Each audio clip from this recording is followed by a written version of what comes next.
Hi everyone. Welcome to episode 200 of Masters of the Forge. This episode's carrying the explicit tag because I really didn't want to edit the recordings of 16 total people, and there's a wee bit of foul language, just a touch. Anyway, if this bothers you, please skip to either episode 199 where we talk about our ongoing narrative campaign, or wait until episode 201, which we're not allowed to talk about yet. Thanks.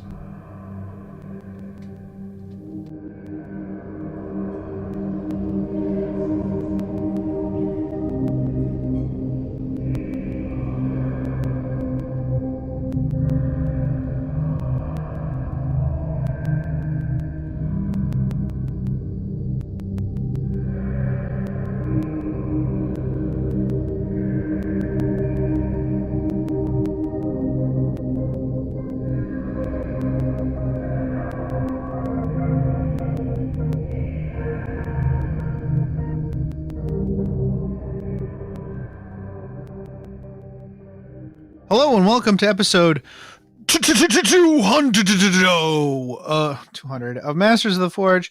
I'm Adam, and with me, as usual, is Jason. Hi, Jason. Hey, Adam. Hi, everyone. Oh, my God.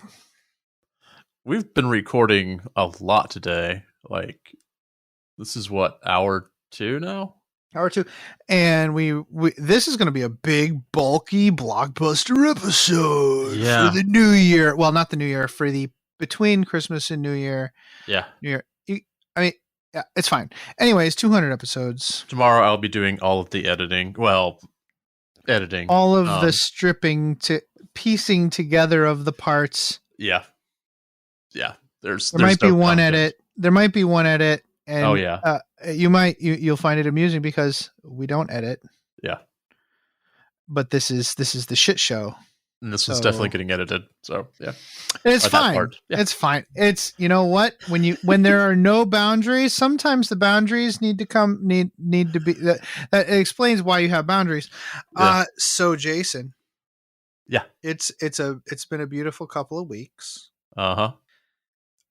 With beautiful weather for all. And I'm wondering if you got any hobby progress done during that interim. Not as much. Like normally this is my time when I really hit hobby progress because the semester's over, but I airbrushed rubrics and I built a aspiring sorcerer. I think I might have actually talked about the aspiring sorcerer before. But I'm doing like a kind of it's a white, but it's kind of marbleized because it's got like this chrome silver on it. So those guys are like base coated. And then I decided the aspiring sorcerer had to have something to do in 30K. And so I think it's going to be a Primus Medicae or Apothecary. And it's actually almost done because we've been doing a lot of these hobby hangouts. And so I've been working on that. I haven't really worked on the rubrics, so we'll see what happens with those. The tax squad that I have of Thousand Suns, I'm just working over those details. Sometimes I hate painting white, and I now know that I hate painting bolter casings. Yeah, that's definitely a thing because things touch the bolter casings and things are emblazoned on the bolter casings that need to be painted around, and that's just a freaking nightmare. Yeah, and I'm painting them white too because Thousand Suns, which is making me very unhappy. Yeah. This is actually kind of funny. And we talk about this a little bit more later in the episode, but over the summer I built and painted a Custodes force, and like last week, I think I figured out that I didn't take a single picture of any of them. Like no work in progress pictures, not even a picture that I purchased the boxes. We did talk about them on episode 192 though. And I'm trying to figure out, how they were kitted because I was actually out of town whenever I was thinking about this. I did find them either last night or the night before. I don't remember. They're acceptable. I mean, they're not my best painted army. And I remembered why I didn't take pictures is because I was moving and it was like the last thing I painted in my old place. And I was just trying to get them in the Right. box, so they didn't get damaged, so I can move over here. So it was the hobby you were doing to stop yourself from going insane. yeah, so At the that's what the time. custodians are. That's terrifying. Um, Other hobby stuff. Doing some list building for Adepticon. I definitely want to get in the 40k friendly. I've got a Helldrake that I think's only been played like 2 or 3 games. He It'd be needs to nice give to. hugs. Yeah, he needs to give hugs. Yeah, I've played him on Tabletop Simulator with you, but he hasn't played a whole lot of in-person games. I'm trying to go for the Horus Heresy Zone Mortalis event. They expanded that list from typically Zone Mortalis is about 1,000 points. They're expanding to 2,000, which is I don't even know how that works. man, it's um you know how you people like the cartoon effect of being shocked and your eyes bug out. When I saw 2K, I was like, Wooga. what? Yeah, I was like, whoa. Um, and so whenever I saw that, I was out of town, and so I was like, I don't even know if I have enough Thousand Suns infantry to pull off 2K. Mm-hmm. And it's like, well, I could take the Raven Guard, but you know, honestly, they're not as painted as well as my Thousand Suns. I mean, they aren't. So I just kind of decided not. But anyway, I did discover I do have enough infantry for Thousand Suns. I kind of forgot. Like, I ended up buying a small Thousand Suns force from Zane, who was on one of our episodes, and I had forgotten what the makeup of was it of what I bought. But he's got like 30 or 40, I can't remember, TAC Marines painted, and it's very close to my color scheme. It's like very close. So I'm just gonna use those as 2 infantry blobs, and yeah, I just have to make some other decisions about what I'm playing. But I don't know, man. 2,000 points of Zone Mortalis. Just I think later in the episode, Eric and I kind of talk about that, and my eyes are still just like throbbing in pain thinking about it. So anyway, and what about you, Adam? You don't. I know we've both been real busy with stuff, and Mm-hmm. were you able to get much in? I've been so busy. I I have done some more building Yeah, um on the Rogue Trader army, yeah, and I I did receive a ornithopter, that is a so Mechanicus cool. ornithopter. Yeah, for one of the flyers from my Secret Santa. That is so cool. Yeah, I think that'll work. And so between John and Tucker, Uh huh. these mother yeah, this is FYI, this is the annual or Shit show. quasi annual shit show if you didn't notice from the cover. So there's going to be swears. So Yeah. I'm just going to go for it. These motherfuckers, I'm going to tell you what. I have 8 fucking Toroxes right now.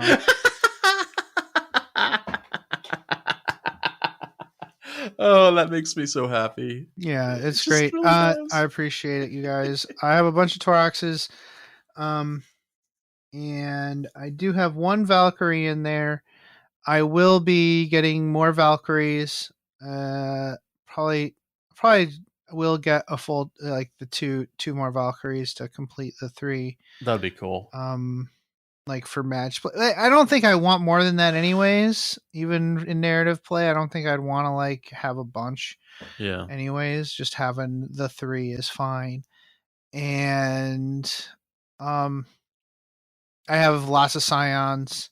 I've been kit bashing and like so many scions, like How so many did many. John give you? And Tucker?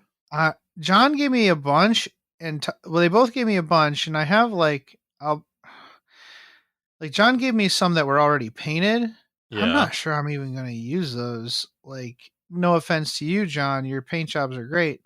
But like, You can't match that. There are enough unpainted ones where I'm like, I don't think I even need these right now. I'm sure John will be happy if I regift those to someone to use in their army at some point. Yeah. But yeah, I super appreciate you guys. This is freaking awesome. I do need, like I said, I'll probably get 2 more flyers and Ogren. Bulgrin specifically, because dudes with giant shields are definitely a boarding action type situation. Yeah. And some ratlings. Definitely want some ratlings. That'll be awesome. Definitely want some ratlings. I love ratlings. Yeah. Yeah, you need some ratlings. The Bulgrin, however, I am thinking about using orc models for those too. I haven't decided yet. Okay. That can work.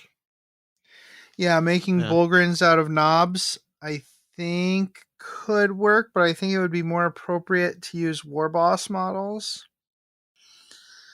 So I don't know. I'm going to think about it. I'm going to let that percolate a little bit in my head. I've got plenty of time on my hands for that. I'm not sure if I'm going to shoot for a finish this army in a year type thing like I did with the Cities of Nagash. We'll see. I may just pop off and start going crazy nuts.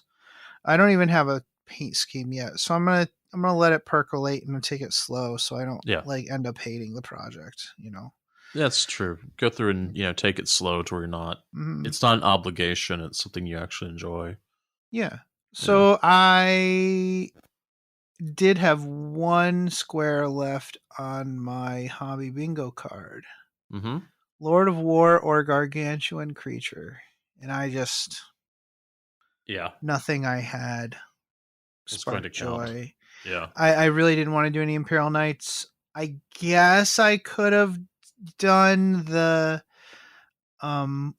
Vortex Beast with the Weird Boy riding it that I wanted to do. Yeah, for my demon orcs. The Vortex Beast is such a beautiful thing to paint. I enjoyed mine. But I asked Tucker if I could paint one of his Gargants, and he said yes. So that was nice. Well, that's cool. So, and I'm having a blast painting it right now. So I should have that done by the new year. That Wendy and I usually hang out, for New Year's at home, away from the drunk drivers, and watch Andy Cohen and the Silver Fox do New Year's. I guess they're not allowed to drink this year, which is just a freaking nightmare. I don't know why anybody would want to watch that. Yeah, what is the point? None of the NBC people are allowed to drink on air this year, which is just a bunch of crap. Nobody's what happened last year? I don't want to know. Well, it's been a bit of debauchery for the past few years.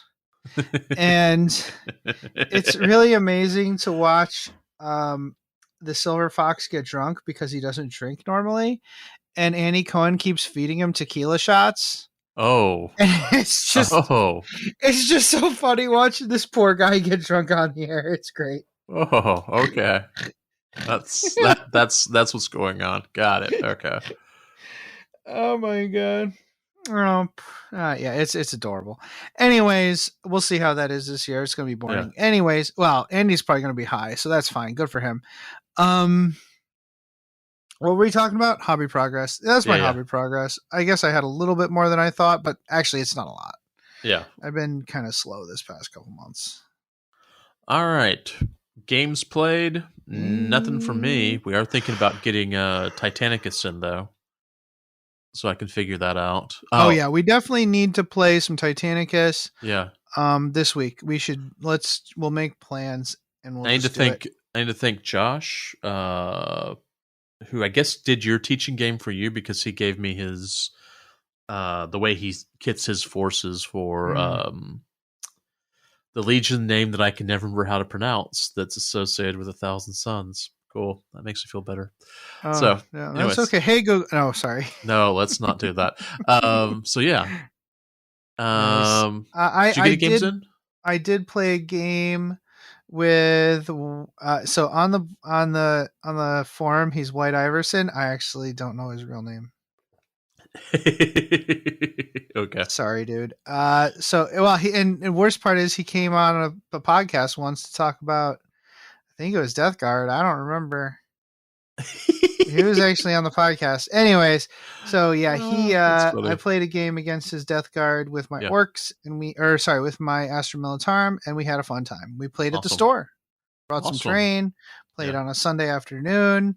It was nice. The new Flipside Gaming location in East Greenbush in Clifton Park is freaking great.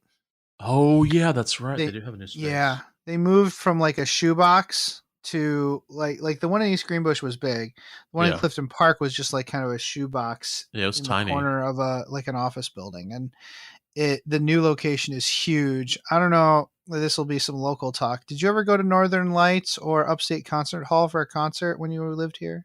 No, I don't think I did. Yeah, there's like a concert hall in like a strip mall, which is really interesting. Who did I see there? I saw Lindsey Sterling there, and I saw Les Claypool there. Once. Okay. Yeah, it was freaking great. That was a great freaking show.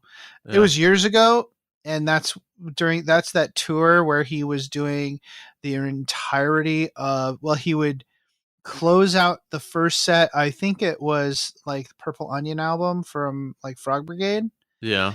And he closed that set out with Shine On You Crazy Diamond. And then the second set was the entire Animals album.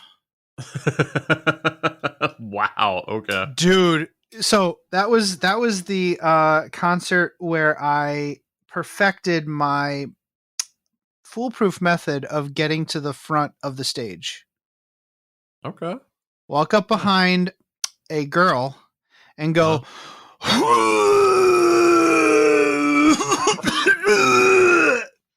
they will get out of the way. And then you step forward. And then you do it again and again and again and again until you are almost center stage. Front and center. And you have full view of Les Claypool in his weird mask. I'll admit that it is kind of a shitty thing to do. But fuck them if they can't take a joke. Okay. Yeah, right? Dude, don't tell me that you're not like thinking that I am a genius, because I am a genius. It is a genius move, and you can't tell me otherwise. I always stand by the soundboard. It's fantastic. There you go. Well, that's a good spot. Yeah, because that's normally where it should sound good. If it doesn't sound good there, then it's just going to be a disaster. So there's no point. Yeah. At least he sounded good there. He did not sound good in the Palace Theater. There was something wrong with those acoustics. I don't know, or his. I actually kind of felt like they had their amps turned up too high for that space. That's probably what it was. It was just noise. All I heard was noise the entire time. Like, it did not sound good. Yeah, sometimes that happens if you're in a bad room and you just can't do anything and you just deal with it. Yeah, it was not good. So, anyways. Where were we? Oh, games played and beyond. Jason, do you have any notes for Beyond the Fringe? Not really. Are you working on anything that's not Warhammer related that you enjoy? Feeding cats? Yeah, I'm feeding campus cats right now, which that's cool. I enjoy that. It's just good. You're cooking. Oh yeah, I am cooking. I've been experimenting more with cooking now that I've moved out of that shoebox in an apartment. I can actually have counter space, and so middle of the night last night I couldn't sleep, and so it was literally 1:30 in the morning. I was like, you know what? Let's make jambalaya. Let's do this. Yeah.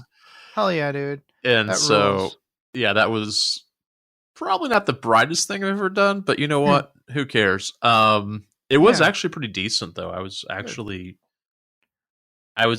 shocked at how good it was, to be honest. Not tooting my own horn. It was just like I thought it was going to absolutely suck, and it was smelling good before it was finished. I was like, wow, this is not what I expected. I did not expect this to work, but it did. So yeah. Quinn woke up to pee at 4:45 this morning. Oh man, and I'm like, I could go hobby right now.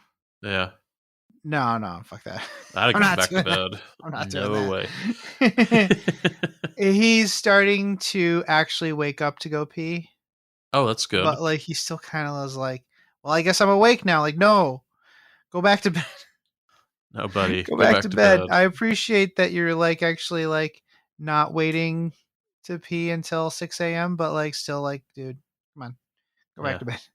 This is what big boys do. We get up, Mhm. pee, go back to bed, go back to Some of sleep. us multiple times at night. So, Amen. um, I think I have a couple beyond the fringe. Yeah. I just started watching that Wednesday show Yeah, how on is that? Netflix. Holy fuck, it's good. Okay. It's I've super fun. It's like it. What if Tim Burton did all of the Harry Potters, but with Wednesday Addams?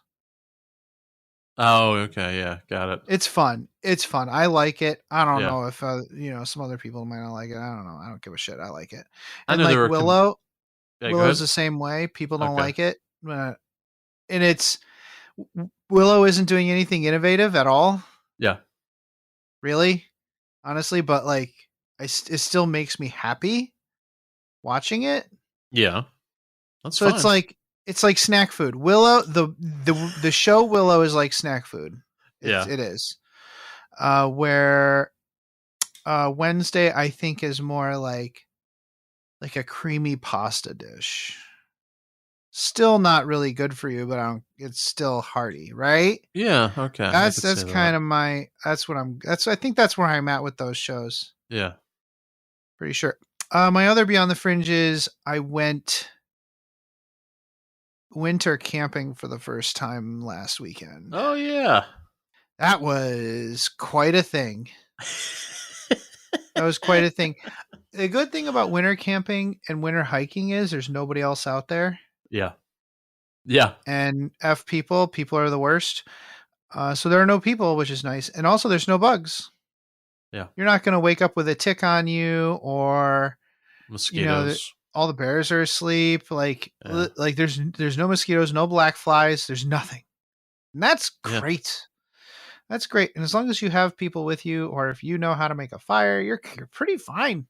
Yeah. You're just going to be fine. You got enough food. And, we had this guy, John, who loves cooking when camping. And, it was winter, so we all had sleds, so we were dragging behind us. And his sledge was real big.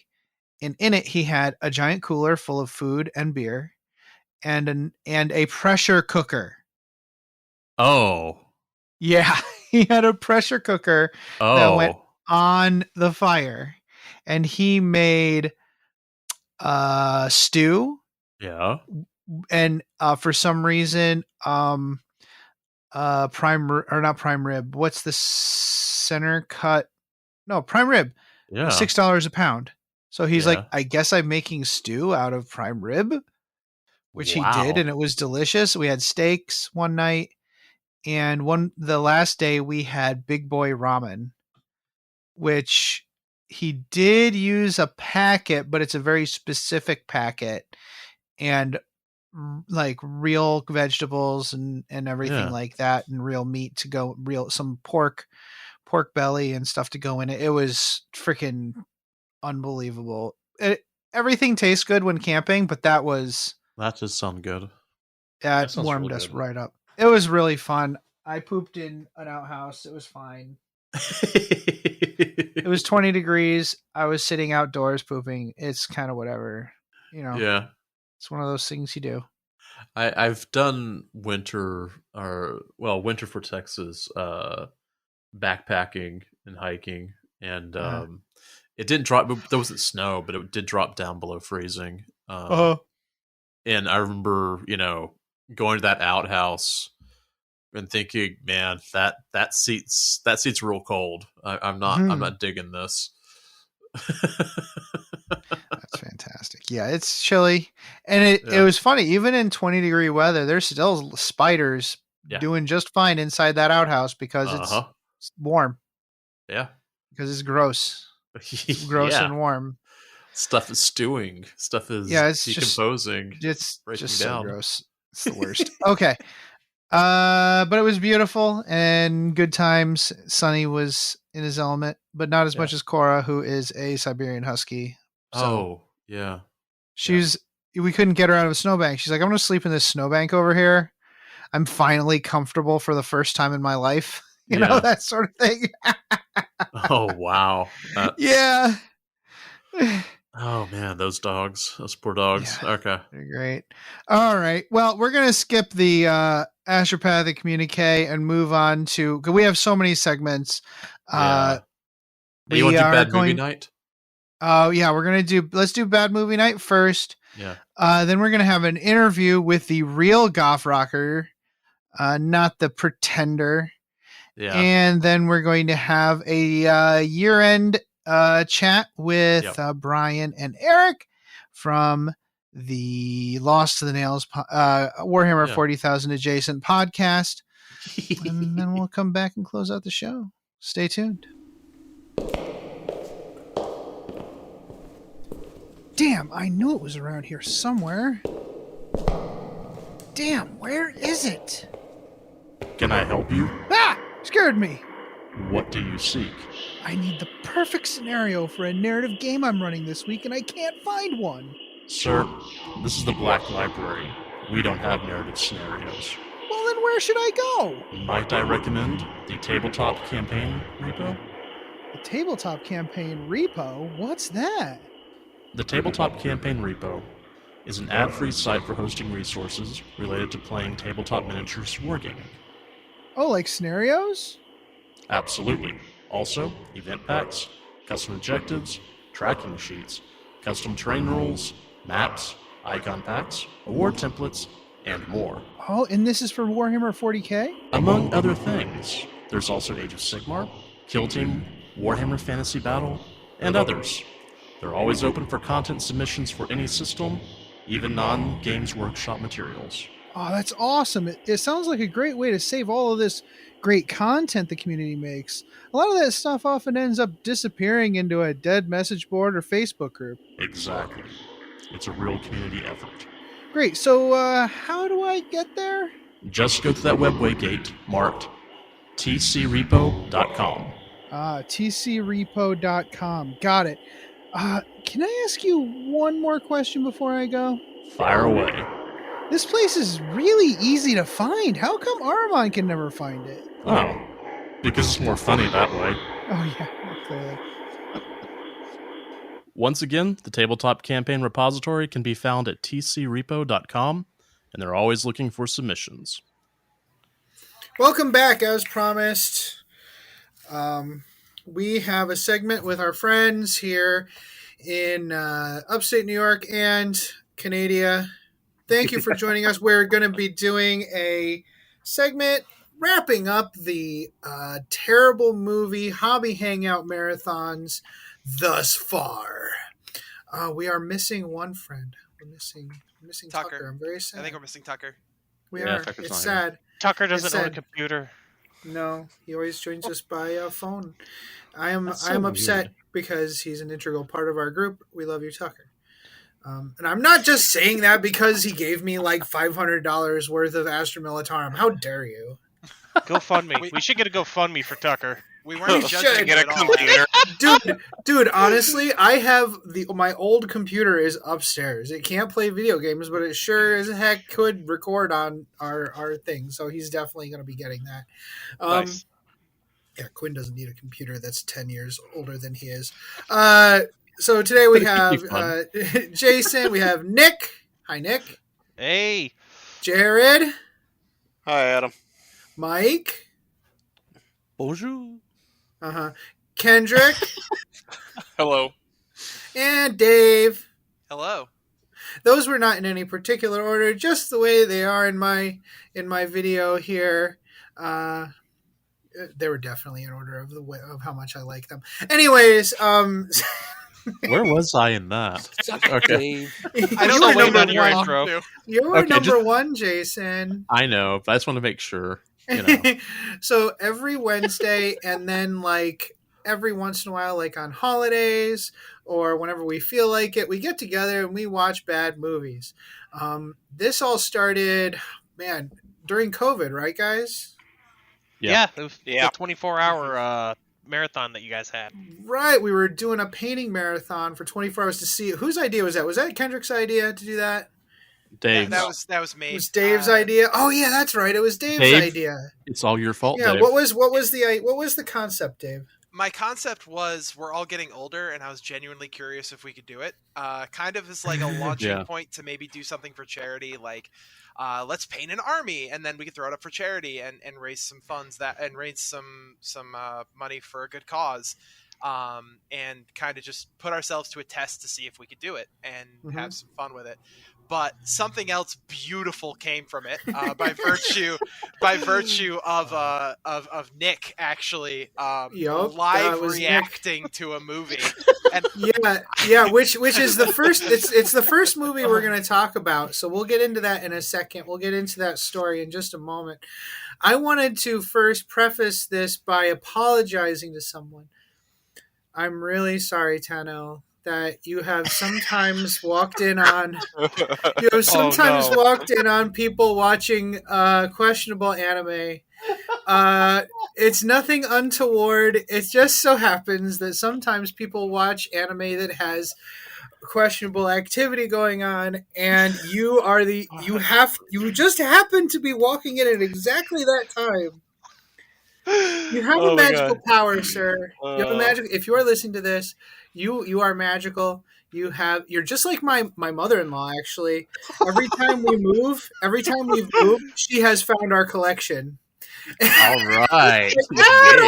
I found something. It's so funny.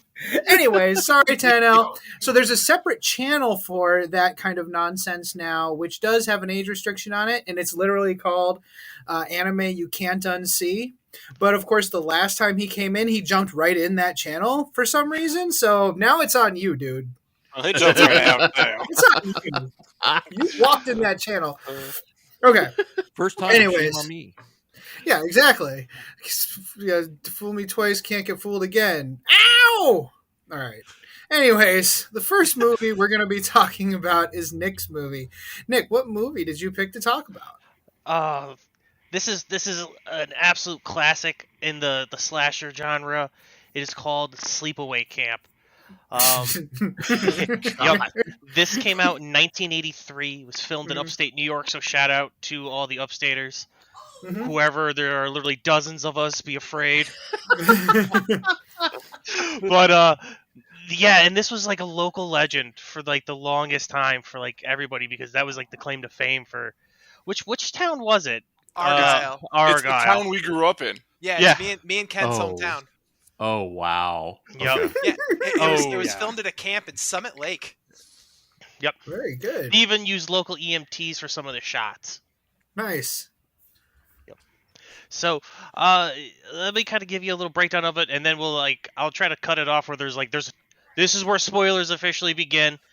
Yeah. There's going to be spoilers here. Some of these movies are probably better with spoilers. Like my movie, I actually wish I'd read the synopsis first. I would have understood it. You know what? No, it's better. Anyways, go on, Nick. Yeah, so the synopsis of this is just Angela Baker, a shy, traumatized young girl, is sent to summer camp with her cousin.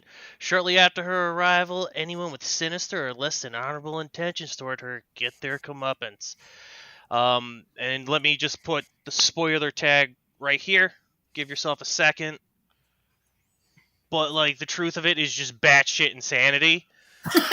And I will just be very upfront and honest. This is one of those movies where you don't feel bad for anybody that dies. No, all of these people are the worst. No, they're the worst. So we're gonna roll right into it. Yeah, roll right into it. The first death is probably the best one. Oh yeah, because it's literally what would happen if Ron Weasley didn't go to Hogwarts but went to prison. He is this greasy, dirty child molester, and there's no even cook. He's the chef at the sleepaway camp. He's the sleepaway camp. Who let this guy work there? Yeah. Oh no, especially because like he's not even like a quiet child. Like he's open about it. Yeah. Like he's standing around with these other guys, and he literally is like, "Yeah, we used to call these baldies back where I'm from." Oh my god! Yeah, I know. Yeah. This dude had it coming to him. This guy. Oh yeah. I forgot it's the about best that death. line. It's the best death in the movie too. Oh Not yeah. Not that you shouldn't watch the whole movie, but man, it's great. Oh yeah, his death is the cherry on top of it all. I'll give you this one because I want everybody else to kind of see more of it as it kind of goes along. Yeah. But his is like it's so comical because like the scene setting it up is he clearly is very nefarious and he almost assaults Angela, the young girl, and her cousin walks in. Everything goes awry. He threatens everybody. Next scene, boom. Now we're in the filthiest of kitchens with like the fly wrapping hanging in the foreground. It's covered in bugs and this. Oh my god, this greasy man is just over a comically large pot of boiling water. Right, for corn on the cob, probably. Right. For an army amount of corn, and he's standing over the top of it, shaking in some salt, and then out of nowhere, GoPro cam comes in. And these little hands just reach up and shove this fat-bodied man over the top of this pot and then yank the chair out from underneath him. And this man just gets covered in all this freshly boiling salted water. Oh my god, and this big mess of a human just screams. Oh, The best part is he doesn't die on camera, but you know he dies. Oh yeah.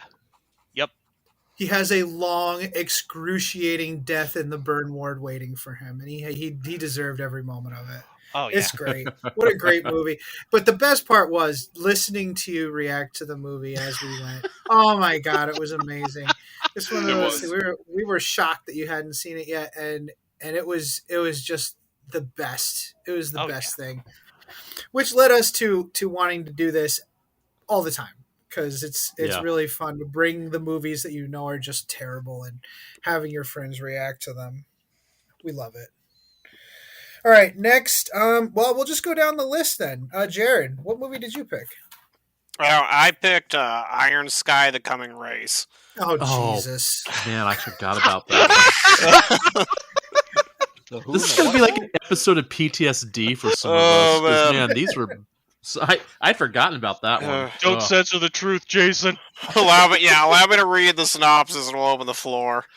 Did you say lube up the floor? Lower. I think he said lower. Oh my god. Open the floor. Open the floor. Lube is fine. Lube is fine. Lube works here too. Oh, you're going to need lube here. No, we're going in dry, you guys. Go ahead. Jared.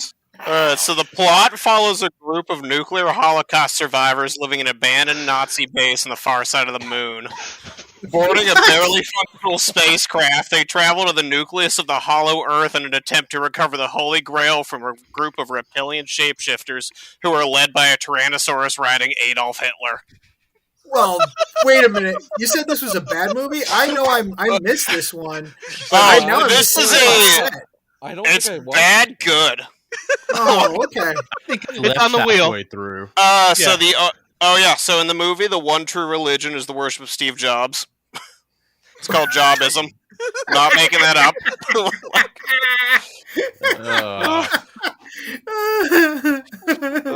Oh my god, that is amazing.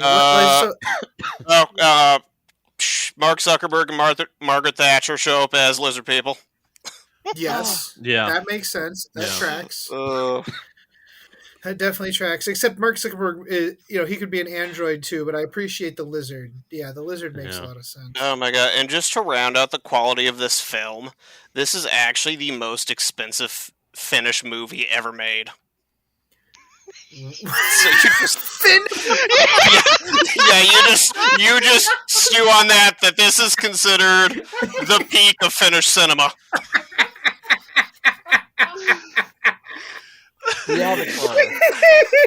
You literally shocked the whole group of men right there. Yeah, you guys didn't expect that, did you? No. It calls into question the Monty Python song, right? Like, I'm not sure if I want to live there. Oh my god! So, Jason, that was your favorite movie? Oh, Jared. Yeah, that's my favorite moment. Jared, sorry, Jared. That's amazing. I love that. That's good. All right, Mike, which one did you pick?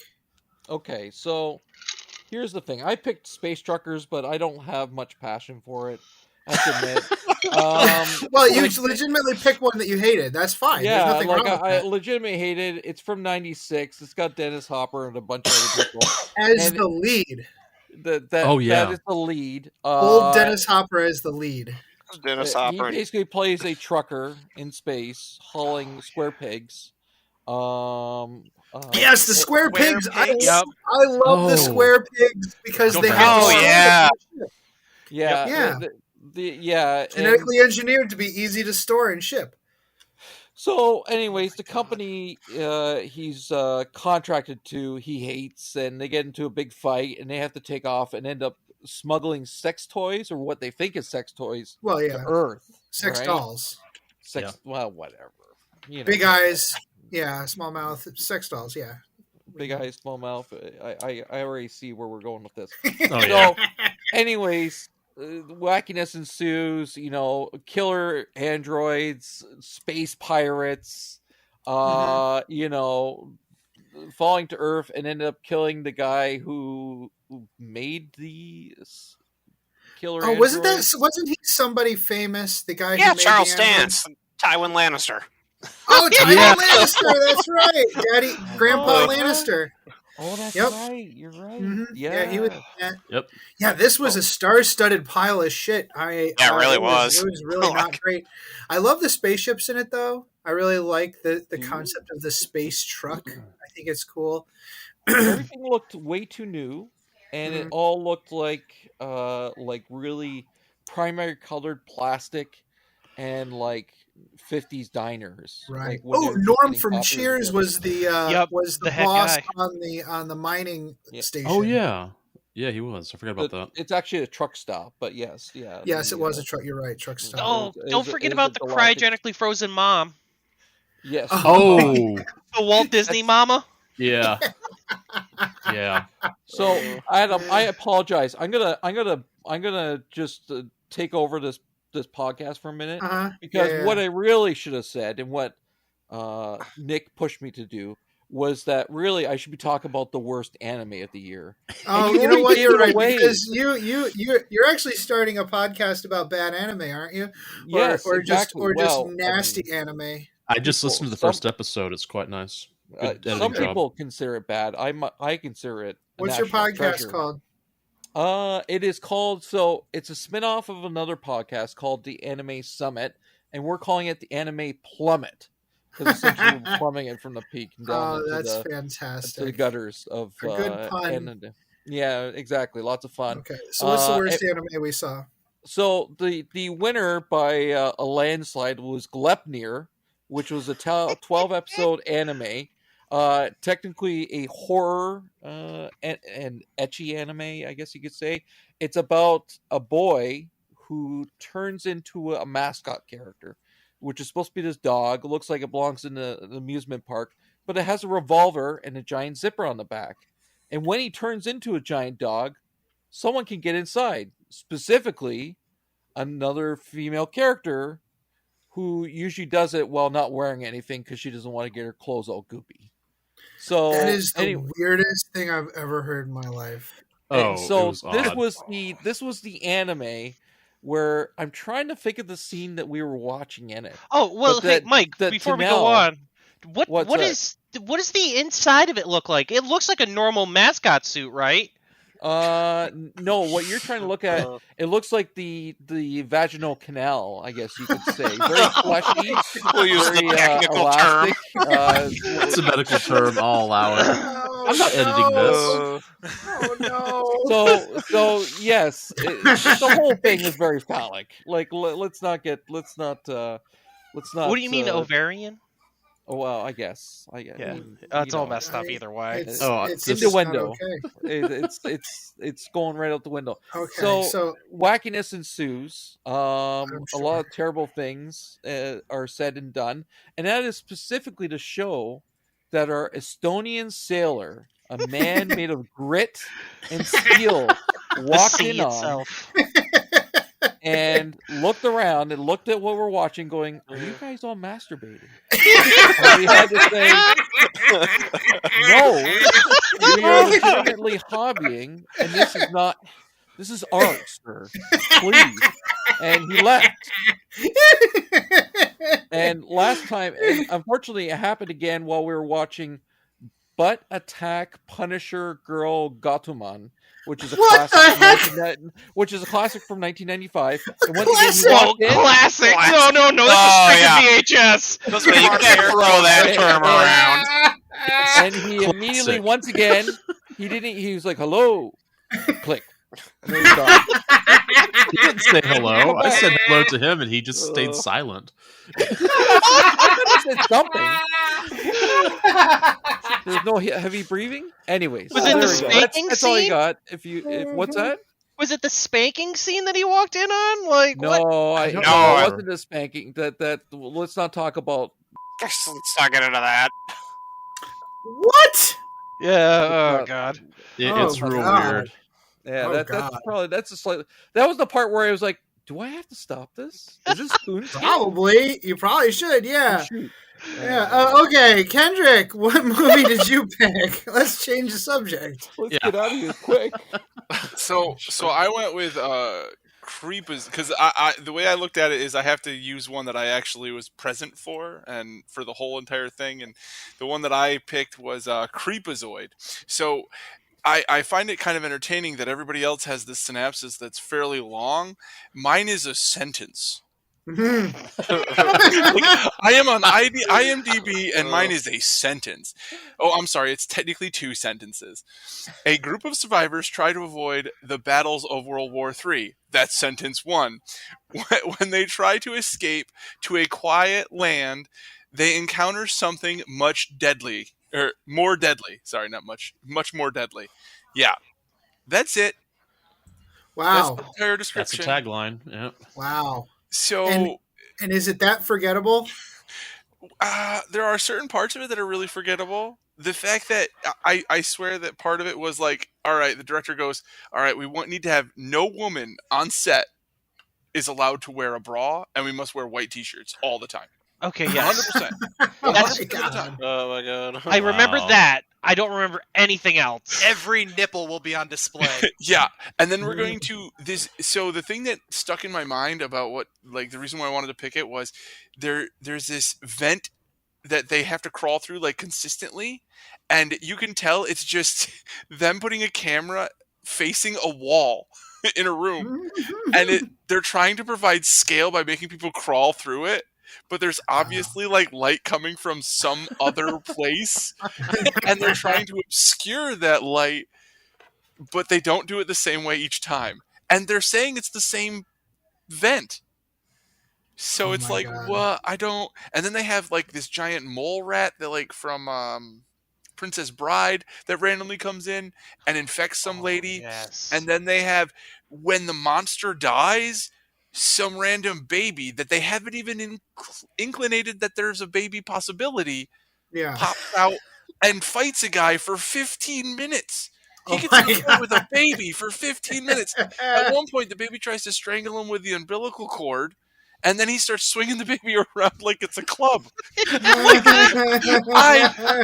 the baby's animated, like, or not animated, it is literally like a Chucky doll. So, like, the entire time I'm like, when does is the movie over yet? And then, like, he throws it into another wall. All right, is that it? Nope, it's gonna keep trying. Oh my god. I'm sad I missed that one. That sounds amazing. That one too. I think you were there, Jason. Jason, you were there. Yeah, you were there. Yes, it was traumatic, though. I have a feeling Jason's blocked a lot of these out. Oh, yeah. Because we talked about how the guy, when he got attacked, he like, the thing is supposed to, like, be going for his, like, midriff and, like, opening up his guts. And you're like, why is the guy's blood black? He hasn't been infected. Okay, I'm confused. Like, where are we now? Jason tried to follow the plot. Is he, like, shooting shit into the guy? Is he pulling shit out of him? Like, what is happening? The show did have nipples in it. There was a full, like, sex scene. There was a full shower scene.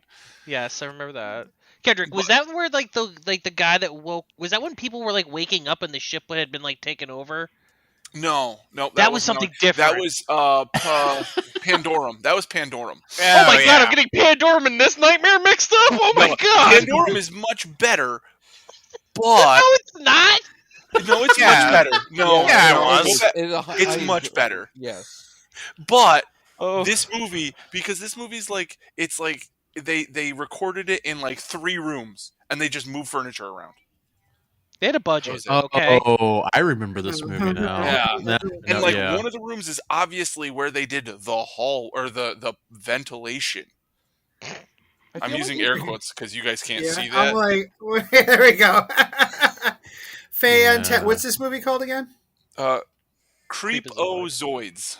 Creepozoids. Yeah, that's an Oscar winner right there. It was made in 1987. I was one of our favorite things is looking up how much these movies cost to make compared to how much they made. And a lot of these movies do make money. So a lot of them don't, though. What was that Chinese one with Arnold Schwarzenegger in it? Oh, that one. And Jackie Chan. And a bunch of other people. Iron Mask or something like that? Iron Mask, yeah. It was a Chinese production of Iron Mask, and we concluded that it had funded multiple war crimes, probably. Or at least multiple crimes against different peoples in Asia, probably. There are definitely crimes against filmmaking. That's certainly that movie was a pile of trash and a half. Okay, Dave, what was yours? What was your pick? All right. Speaking of piles of trash, the problem that I have is that the more that I look into this movie and I'm looking for behind the scenes stuff, a lot of people love this movie, and it really, really hurts my soul. I chose Mac and Me. Oh God, that thing was awful. So why did we watch that again? Watched it. No. We watched it because Jason, you said it 3 times, and like Beetlejuice, it manifested. It showed up, and all of a sudden now we're watching Mac and Me. Sorry, you're gonna get that one. And so this movie, I will say, the budget was $13 million. And its box office was $6.4 million domestic. Now, this movie also had the gift of having Alan Silvestri be the guy who made the soundtrack. The score. Yeah, it was actually pretty good. So the score only had 2 specific songs made for it, but everything else was 80s radio pop. And then but Alan Silvestri, I figured out, is the guy who made the Avengers theme from the MCU. So this guy went on, he's done a bunch of stuff. He's like a real composer. Oh, Alan Silvestri, he's a real composer, But Mac and Me, some people might know as Dave, can I interrupt you? There's a long tradition of good composers making music for bad movies, at least cutting their teeth. Battle Beyond the Stars has just the soundtrack is check it out, great soundtrack. The movie has a spaceship with tits in it. The spaceship literally has giant knockers. It's amazing. This is so. True. Anyways, Mac and Me. So Mac, do we have to add it to the wheel? Yes, we might have the stars. Yeah. I'm into it. I would actually watch that one again. You know what, Dave? I'm going to interrupt you again. We didn't explain the wheel. The wheel is who found the wheel? Who found that? That was me. Yeah. Nick. What a great find. So there's this online tool. You can feed it a text, like a text file with each record on your database. Your single record database. Each line is a different thing. You feed it that text file, and it will create a giant Wheel of Fortune for you to pick a movie. And a lot of the time, that's what we do. We just spin the wheel and get crazy. Yeah. It's awesome. Yeah, or get sad. Or get very sad. A lot of sad. Sadness. Usually a wheel of pain. So my problem with Mac and Me is the fact that the aliens themselves, aside from looking like blatant E.T. ripoffs, this movie came out in 1988, by the way. So it came out a couple years after E.T. So they definitely just ripped it off. And all the aliens look like semi-deflated sex dolls. Yeah, they look really uncomfortable. They're like ETs, but way grosser. They look like ETs that were left out in the sun just a little too long. Yeah. They communicate by whistling, but the only reason why they whistle is because you can tell that the prosthetics that they made don't move. So they've slapped these prosthetics onto these children and these actors, and so they're walking around in these skin-tight things, and they've all been told just to walk in the weirdest way. Like every single one is like hips out, walk forward, and like waddle. And then the reason they whistle is that the prosthetics don't move, so they can't move their mouths to talk. So instead, they just whistle. And the main protagonist, the main protagonist is a kid in a wheelchair who is actually a kid in a wheelchair. And I felt bad. I felt bad making the joke that because his family's moving to California because their dad like went away. I made the joke really ill-timed that he was the reason why the accident that caused his dad to pass away is the same thing that crippled the kid. And then I was like, ooh, wait, that kid is actually in a wheelchair. This isn't an act. Oh, now I feel bad. You feel bad by yourself. I felt pretty terrible. And then the thing that also kind of blew my mind is there are 20 minutes of this movie dedicated to a Ronald McDonald dance scene. Oh my god, the dance scene! I forgot about the dance scene in McDonald's. In the most painfully 1980s McDonald's you've ever seen. Yep. And it resulted in Ronald McDonald winning a Golden Razzie Award for Worst New Star. Oh. The real Ronald McDonald was in this film. Yeah. Yep. And the biggest exhibition of balls by this director was having this movie end with the Mac family. So he's in this family of other creepy looking sex dolls. And they end up they go to court and they become American citizens. And at the end of the movie, they're driving away in this candy pink Cadillac. And there's like a bubble that pops and it says, "We'll be back." Meaning they were going to make a sequel. Meaning this man looked at this movie and went, I have a franchise on my hands. I have a winner. No, you have cultural cancers. Ladies and gentlemen, I've done it. This is my golden cow. I will ride this out into the sunset. And this is it. I've done it. This is my magnum opus. And then we have never heard from Stuart Raphael ever again. No, that was the director.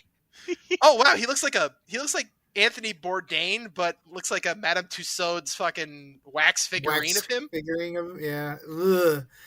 Fantastic. And everybody, don't forget to, if you haven't already, check out the Conan O'Brien Mac and Me running gag on YouTube. It's amazing. Yeah, Paul Rudd will play this every single time he was on that show, and it never got old. It was so funny every single time. He did play it like there was a Paralympian who was in a wheelchair who also did that joke to him. I didn't see that. Conan O'Brien had to hard backpedal to tell everyone that he didn't. He's like, that wasn't our idea. That was her. Please understand, that was her. And because she's in a wheelchair, she's like, all right, let's watch the moment I won gold or whatever. And they cut right to the Mac and Me scene, and everyone in the audience goes, oh. Oh, I love this person so much. It was so funny. I'm gonna look up who that was, and I will let you know by the end of this recording. Let us know what legend did that to Conan O'Brien. He was probably so mortified. Oh my god, I love it. Jason. Jason. All right. Which one did you pick? I don't know that I picked this. I was assigned this. Only we'll make those texts. Public. The only reason I was assigned it was because I started ranting about how much I hated this film, and Adam's like, "This will be perfect for you. It'll be great." "Quote unquote" film. Yeah. Right. You're not the only one who ranted about it because I haven't seen this one. So. Oh, really? Oh, you have? Kennick has been on the receiving end of many of my rants about this movie. Yes, I have. There's so much he wants to or not. Film. Okay. The audience, all 10 of the people still listening to this podcast at this point on the edge of their seat. They're not only are they in this room, but they're on the edge of their seats. So, That's what they're here for. You'll comfortably use the middle of your Karen's seat. like, how dare you assume I listen to this stupid podcast? Yeah, I don't listen. I just do the edit and I don't bother. I just do spot checks for levels. All right, so I have been assigned Suburban Sasquatch. The plot line is when a giant bloodthirsty anthropoid goes on a killing in a sprawling suburban park area. Dude, even that's wrong. Fine. Anyway, it's up to a couple of rangers, a reporter, and a mystical Native American warrior to try and stop it. Yeah, that's it's so bad. Okay, it was released in August 2004. It was filmed in Westchester, Pennsylvania, which actually is fairly close to, it's close to the Pennsylvania-New York border. Let's see, technical details. Hey, man, it's an hour and 37 minutes, so it does get past Wow, is that all? You do not want to talk about this movie at all, do you? Here's my favorite part. The budget. Let's talk about the budget, shall we? $550. It looks it. Yeah, it does actually look it. Yeah, and so while we're watching this film, my lovely friends here are asking me, "Hey, Jason, what would happen if your students turned in that soundtrack?" And I remember just going into almost like a paroxysm of like anger. It's like, so what do we talk about? Do we talk about the technical issues? Like I quit counting Mike in the shot instances because I got tired of it. And then I remembered to start doing it again like an hour later. And then I quit after like 10 or 11. I think I just stopped. Do we talk about the music that was... Oh, gosh. Poorly looped? The music was so bad. The racism was just... Oh, no. No, don't worry. I'll be talking about the racism. Okay, fine. Here's its only good... How dare you? How dare you say good included in this movie? Okay, no, you'll understand. They actually cast a Native American actress in the role of the Native American character. That was like kind of this. I don't even know what the hell that character was. That was the actual. They didn't whitewash the role. How about that? Yes. But hold on. Small victories. Yeah, what do you mean? It was racist as hell, though. Jason, her teepee was an igloo tent from Walmart. I know. Oh my god! Remember, I said that's the only thing that was good about it because it was awful and technical. Yeah. The edit terrible. To be fair, the Sasquatch himself was a Spirit Halloween gorilla costume. So how dare you? How dare you talk? So, can we talk about the noise that it made every time it showed up on screen? Wow! Yes. Wow! Oh yeah, they just wow. put the same sound on loop. They stole that. That's stolen. Oh really? What's it from? It's from Toxic Avenger. It's literally stole. Are you serious? Yes, because when Toxic Avenger is transforming in his bathtub, he makes that kind of growling noise, but it's only like a short part of it. He fucking stole it. I'm not going to claim. I don't know this. I'm not a lawyer. It sounds stolen. Allegedly. Allegedly. Oh my! It reminds me of that bird movie. What was that bird movie?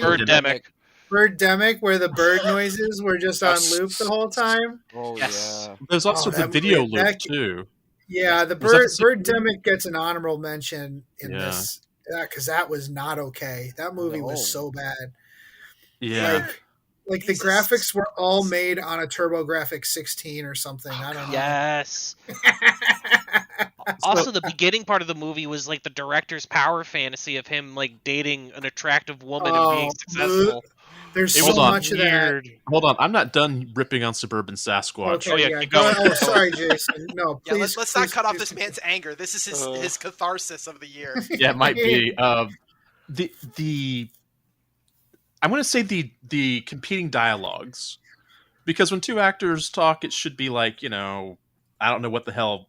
They should actually make sense together. And it seemed like they had taken the text from two different parts of the movie and had them speak at each other. Yeah. Yeah. And I think it was Nick that mentioned, could we just rearrange all these scenes? Would it change the movie? No. Yeah, the dialogue. I feel like they weren't even in the same room most of the time when they were doing this dialogue, and the delivery was awful. Not great. It was just not great. It did not flow. All the dialogue in this entire movie was like the scene from Star Wars Episode 1 discussion over the dinner table with Shmi Skywalker. You know how terrible that editing is? It's about like that. Oh, yeah, okay. That reminds me to go rip on that for a bit. So normally when you shoot film, you shoot more than you need. You know, just always better to have that. I'm pretty sure they used every foot they had. And I know they did this digitally. They had to have. But they just said, you know what? First cut, that's good. We're good. Yeah. Got to make 72 minutes. Yeah. Now, because I've heard many rants about this movie, and I just want to, maybe stir the pot a little bit more. Wasn't there a scene where there was, a bunch of people that died and there were too many legs? Yes. Several times. Yeah. Feet and hands. Yeah. Sasquatch beat your ass so hard, you literally would generate more hands for him to rip off. Now, I remember that. They pointed that out in the first 6 minutes of the movie, and then went, "Oh no, where are all this these is a treat." arms coming from? And then, just as another thought that I'm having, wasn't one of the scenes they just blacked out with a box his leg because there was no foot on the the foot prosthetic broke because it was it was like a shoebox that they made to look like a Bigfoot foot, and when somebody's running around with that, it just completely broke it. So they began to shoot him from the knees up and began to blur out his feet on the lawns. Yeah, so you can't have Bigfoot. It's Bigfoot without foots. Yeah. Wow. Towards the end of the movie. And they must have just filmed it from beginning to end, and we're just like, all right, we're going to start at the beginning, we're going to film the whole movie and finish at the end. That's how you film a movie, it right? is painfully obvious that the main character, who's a journalist, has to go to talk to his boss, and his boss is in a high school tech room. Oh yeah, and there's literally kids in the background fucking practicing lacrosse and shit. They're in the background. They're out the window, and you can see them kicking a soccer ball, and they're all in pennies and stuff, and they're just yay, we win! And then all celebratory, and he's in the foreground giving this really solemn speech, being like, "I'm the best damn journalist you have here," and we're on the verge of something big. I'm figuring something out, boss man. And then it's just it's so bad because you can see the kids in the background. And the thing is, I think they separated it, but you could still see the same soccer game happening in both the sequences where he's talking to his boss. Yep. Was this a student film where all the actors were the teachers? No, this is just somebody that had access to a school. And that's even more concerning. These people should not have access to a school. According to IMDb, because IMDb seems to be what we all watch whenever we're on here. This movie was filmed at a high school, as shown by football practice happening outside the main character's quotation marks office. In quotes. Oh my goodness! Oh, here's another one. Budget constraints forced the director to shoot the entire film in daylight, as shooting at night would have been more expensive. Well, people do that all the time. Yeah. Yeah, a lot of old movies, you see them, they change a filter for nighttime. Day for night looks terrible. Never do day for night. Oh, man. All right, last movie. Well, last, pick movie, and then we're going to go on to some lists here. So the movie I picked was literally the worst one we watched, in my opinion.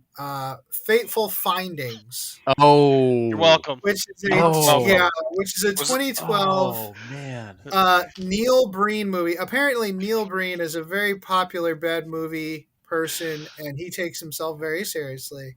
Mm-hmm. And it is, you can tell how earnest and serious he is about this movie, and it is a giant dumpster fire of crazed thought process. Okay, so I am actually going to read the Wikipedia plot, because I had no idea what was going on in this movie as I was watching it, and some of this is a surprise to me, if I'm being perfectly honest.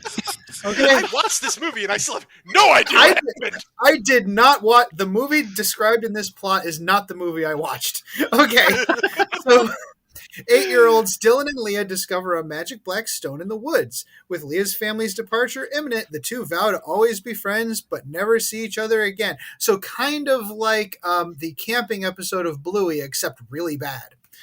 Decades later, Dylan, now a successful novelist, he's on the way he types on this computer, is struck by a car, but he miraculously survives the accident.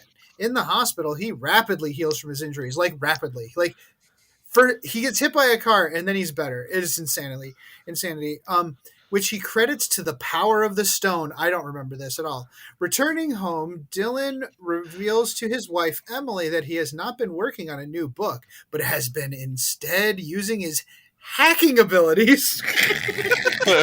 Because anybody with a computer and the ability to type on a computer obviously has super great hacking abilities to uncover, quote, the most secret government and corporate secrets, unquote, which he plans to publish in an expose. So this person... I have a question. Yeah. How is the Wikipedia more coherent than the film? Because Neil Breen personally tends to that. You don't understand. This man takes this shit serious. But his commitment to the project is tested by his wife's. So I said wife that way because this is clearly how Neil Breen feels about wives. His wife's descent into drug addiction and eventual overdose, as well as the constant sexual attention paid to him by his best friend Jim's kid. Later, Jim himself... Yeah, it's so gross. Jim himself is murdered by his wife for valuing taking care of his car over listening to her issues, which allows Neil Breen to come to her rescue, obviously. Distraught, she stages his death as suicide. Later, Dylan finds Jim's body and can't believe he committed suicide, but is unable to help him, even though he has, obviously, superpowers from this magic stone of some kind. Yep. Plagued by disturbing dreams of a mystical book... I don't know where the book is coming from. Dylan begins seeing a psychologist who helps him unearth repressed childhood memories. Doing so causes Dylan to realize that the doctor who attended to him during his recovery from the car accident was an adult Leah, and the two are reunited, quickly becoming, obviously, a sexual relationship because this Neil Breen guy is such a narcissist. Learning about Dylan's plans to publish the expose, a mysterious assailant kidnaps Leah. Using psychic powers granted to him by the stone, Dylan rescues her by teleporting into the kidnapper's compound. Who remembers this part? I don't remember that at all. Yeah, this is my movie. Don't either. Is this somebody editing? Is this somebody editing Wikipedia and changing it, or is that actually maybe they were reading? We need to get a hold of this script. Because maybe that's what the intent was. I don't want that. Oh my god, I want that. If somebody could get one signed and sent, that'd be amazing. That'd be a great way to get yourself on a list. Anyways, he then travels to the desert to find the book he sees in his dream. Obviously, going to visit his psychologist one last time, Dylan learns that she is, in fact, a ghost. Do you guys remember? Wait, what? Really? Wait, who's okay? A ghost? I feel the psychologist is a ghost. Maybe someone's messing with us with this Wikipedia entry. Yeah, I don't remember any of this. This is the intent. Well, a lot of this is actually part of the movie, but I don't remember her being a ghost. Does she fade away at the end? Wait. No. But maybe. There was something that was sparkly that I remember. I'm pulling it up. Yeah, the sparkling. I'm pulling it up. You pull it up. Dylan publishes his book, hosting a press conference. This is wild. This is peak right wing douchebag energy, right? He's a super hacker. He can type on the computer, so he's a super hacker. He gets all the secrets of the powerful corporate. He is Q. This guy is Q, right? So he publishes his book, hosts a press conference in front of the National Archives building, divulging, quote, the most secret government and corporate secrets, unquote. Various congresspeople and corporate executives react to the speech by committing mass suicide, while canned applause is generated in the audience. A camouflage sniper attempts to assassinate him, only for Dylan to kill him by reflecting the bullet using his psychic powers. Again, I don't remember that part. Nope.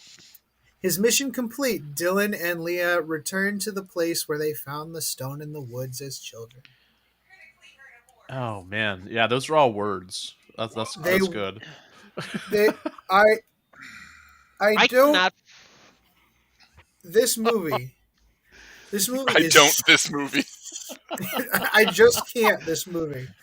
This movie is so bad. Like the dialogue between the characters, like you can see all, like Neil Breen's disdain for anyone without a Y chromosome. Like, yeah. And his narcissism. This is a dangerous man. I have come to the conclusion that Neil Breen is a dangerous human being. Oh yeah, he also has several other movies. Oh yeah, yeah. He has like 6 or 7, doesn't he? He's a fairly prolific filmmaker. Where does he get his money? And you want to consider it prolific? Where does he get all this money? He's it's a mix of crowdfunding, and he actually had a rather successful architectural career. Weirdly. Oh my! He's the Frank Lloyd Wright of terrible movies. Yep. Wow. Oh yeah, Double Down. Isn't that the one where he plays 2 characters? Like he plays like a double agent. I think that one is. I didn't like watch a shitty Face Off. I think. Yeah, something like that. How did they make a worse movie than Face Off? Oh, it could be done. Well, it could be done. Face Off, but bad. Yeah, I guess you remove all the quirkiness of Nicolas Cage, and all of a sudden you've got a bad movie. Double Down, 2005. I Am Here. ... Now. In 2009, Fateful Findings. 2012, Pass Through. THRU. 2016, Twisted Pair. That's the one. And Neil Breen's 5-film retrospective in 2020, which is a documentary. Oh, I think it's like 6 hours, and it's like a couple of $100. Oh God, no. Yeah, and untitled 6th film.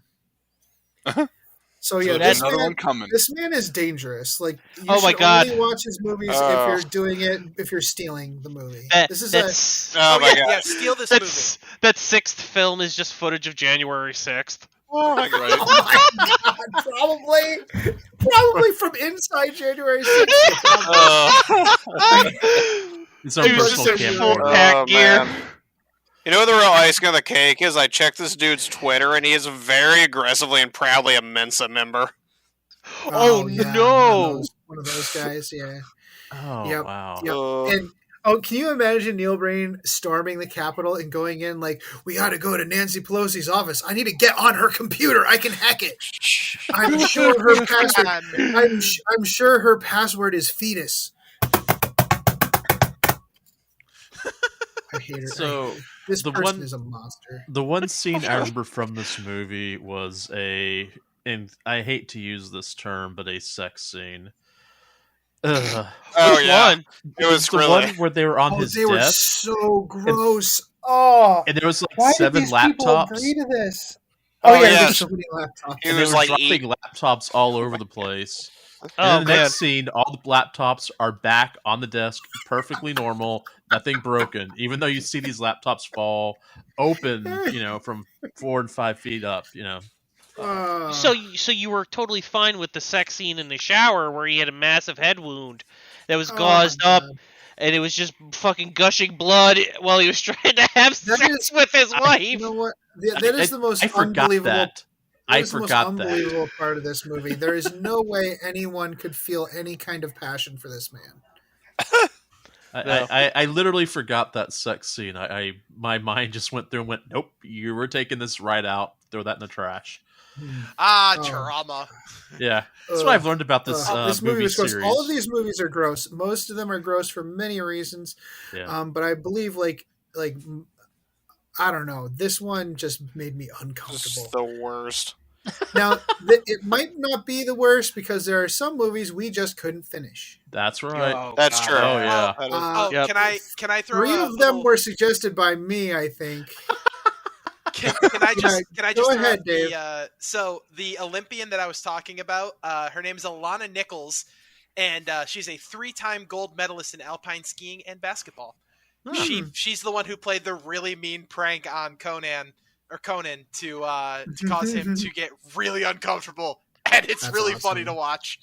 But that's awesome. That is proceed. Awesome. I wanted to get that out there before we moved on from terrible movies to the worst movies.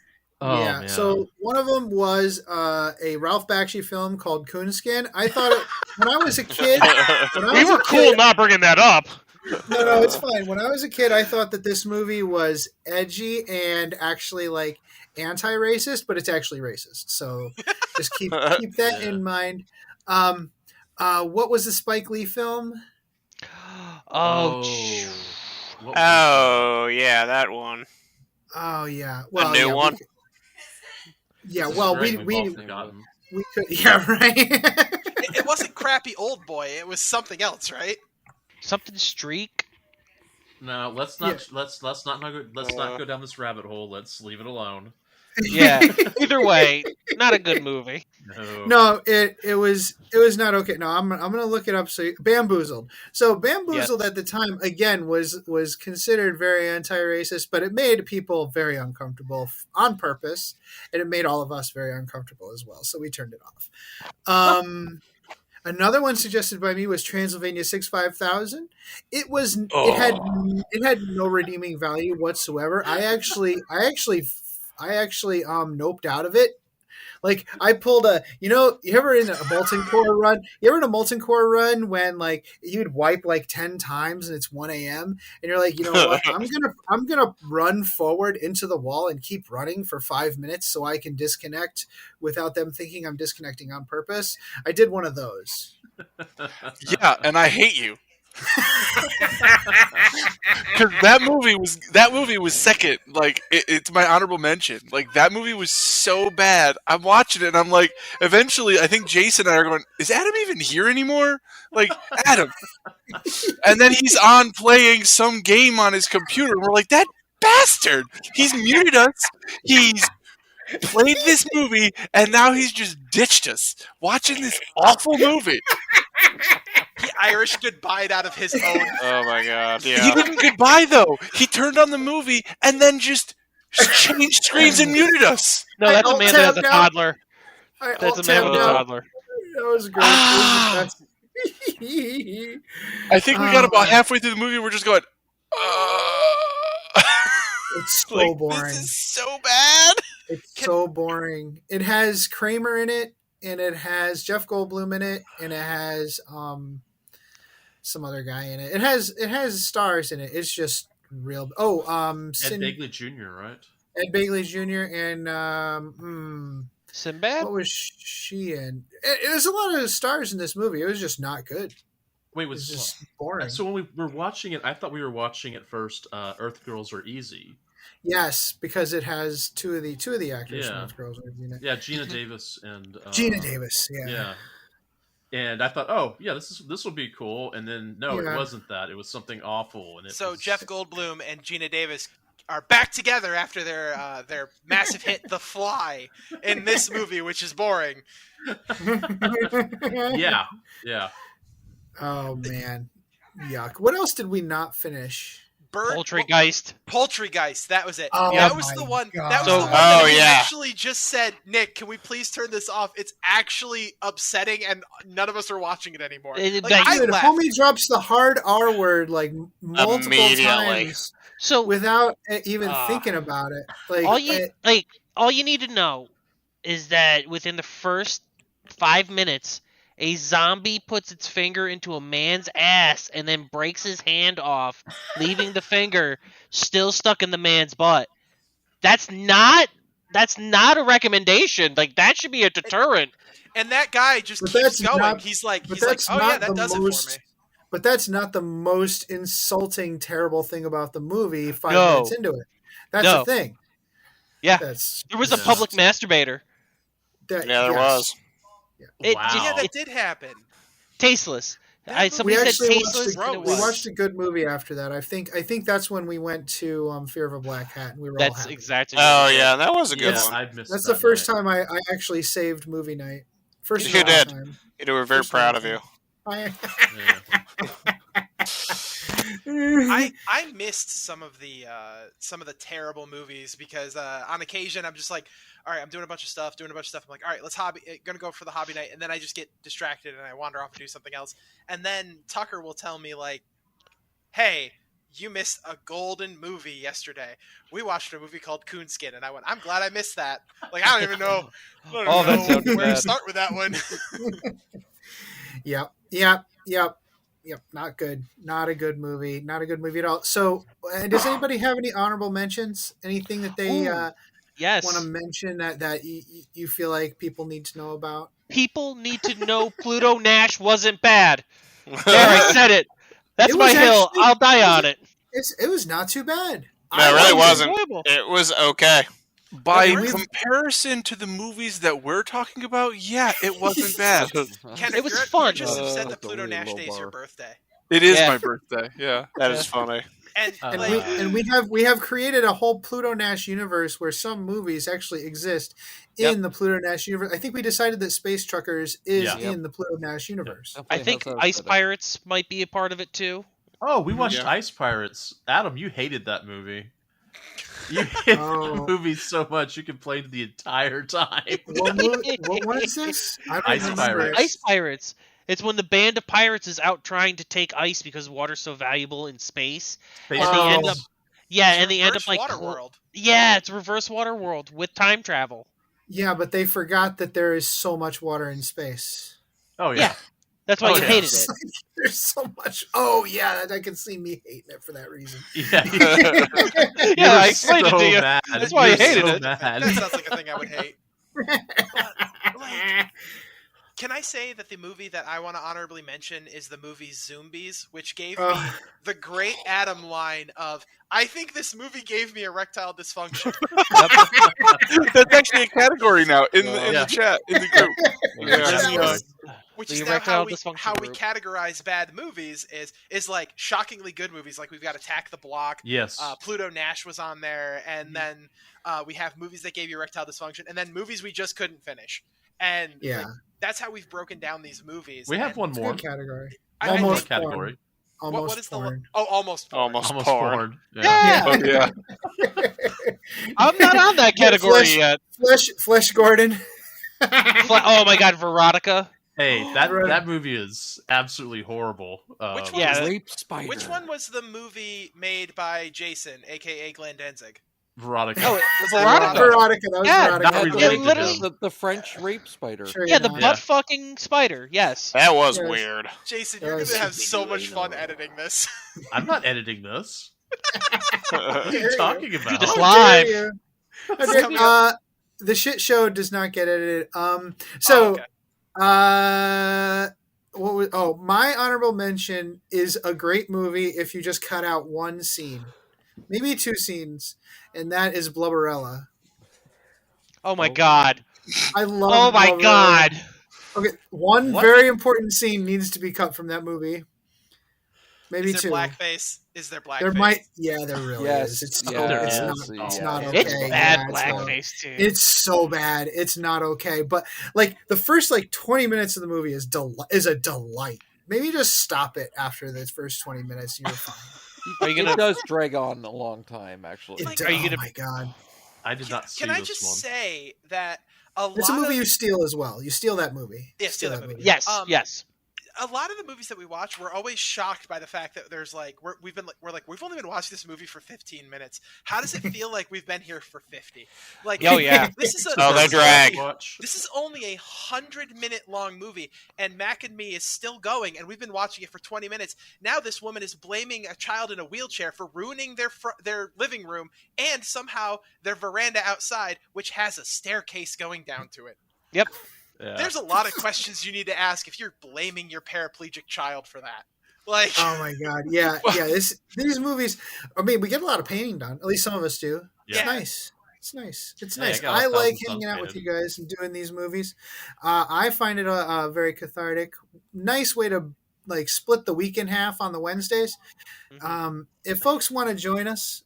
Maybe you don't want to after this, but that's fine. If you want to join us in Discord, email us and we'll send you the Discord invite, and you too can join us for Terrible Movie Night. It'll be a lot of suffer along with us. Yes, you too can suffer. All right, guys, thanks for joining us. And if I don't die in the woods, this will be in episode 200. If I do die in the woods, Jason's going to have to put it in episode 199. We'll be right back.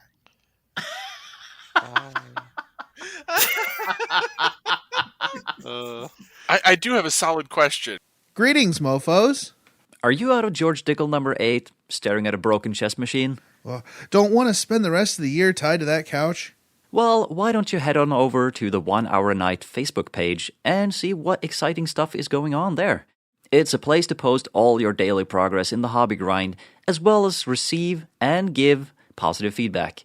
Also, there are usually a few interesting challenges going on. That's right. All you have to do is search for 1 Hour a Night on Facebook. That's numeral 1 Hour a Night, all one word. Blood serum tests will be administered prior to approval.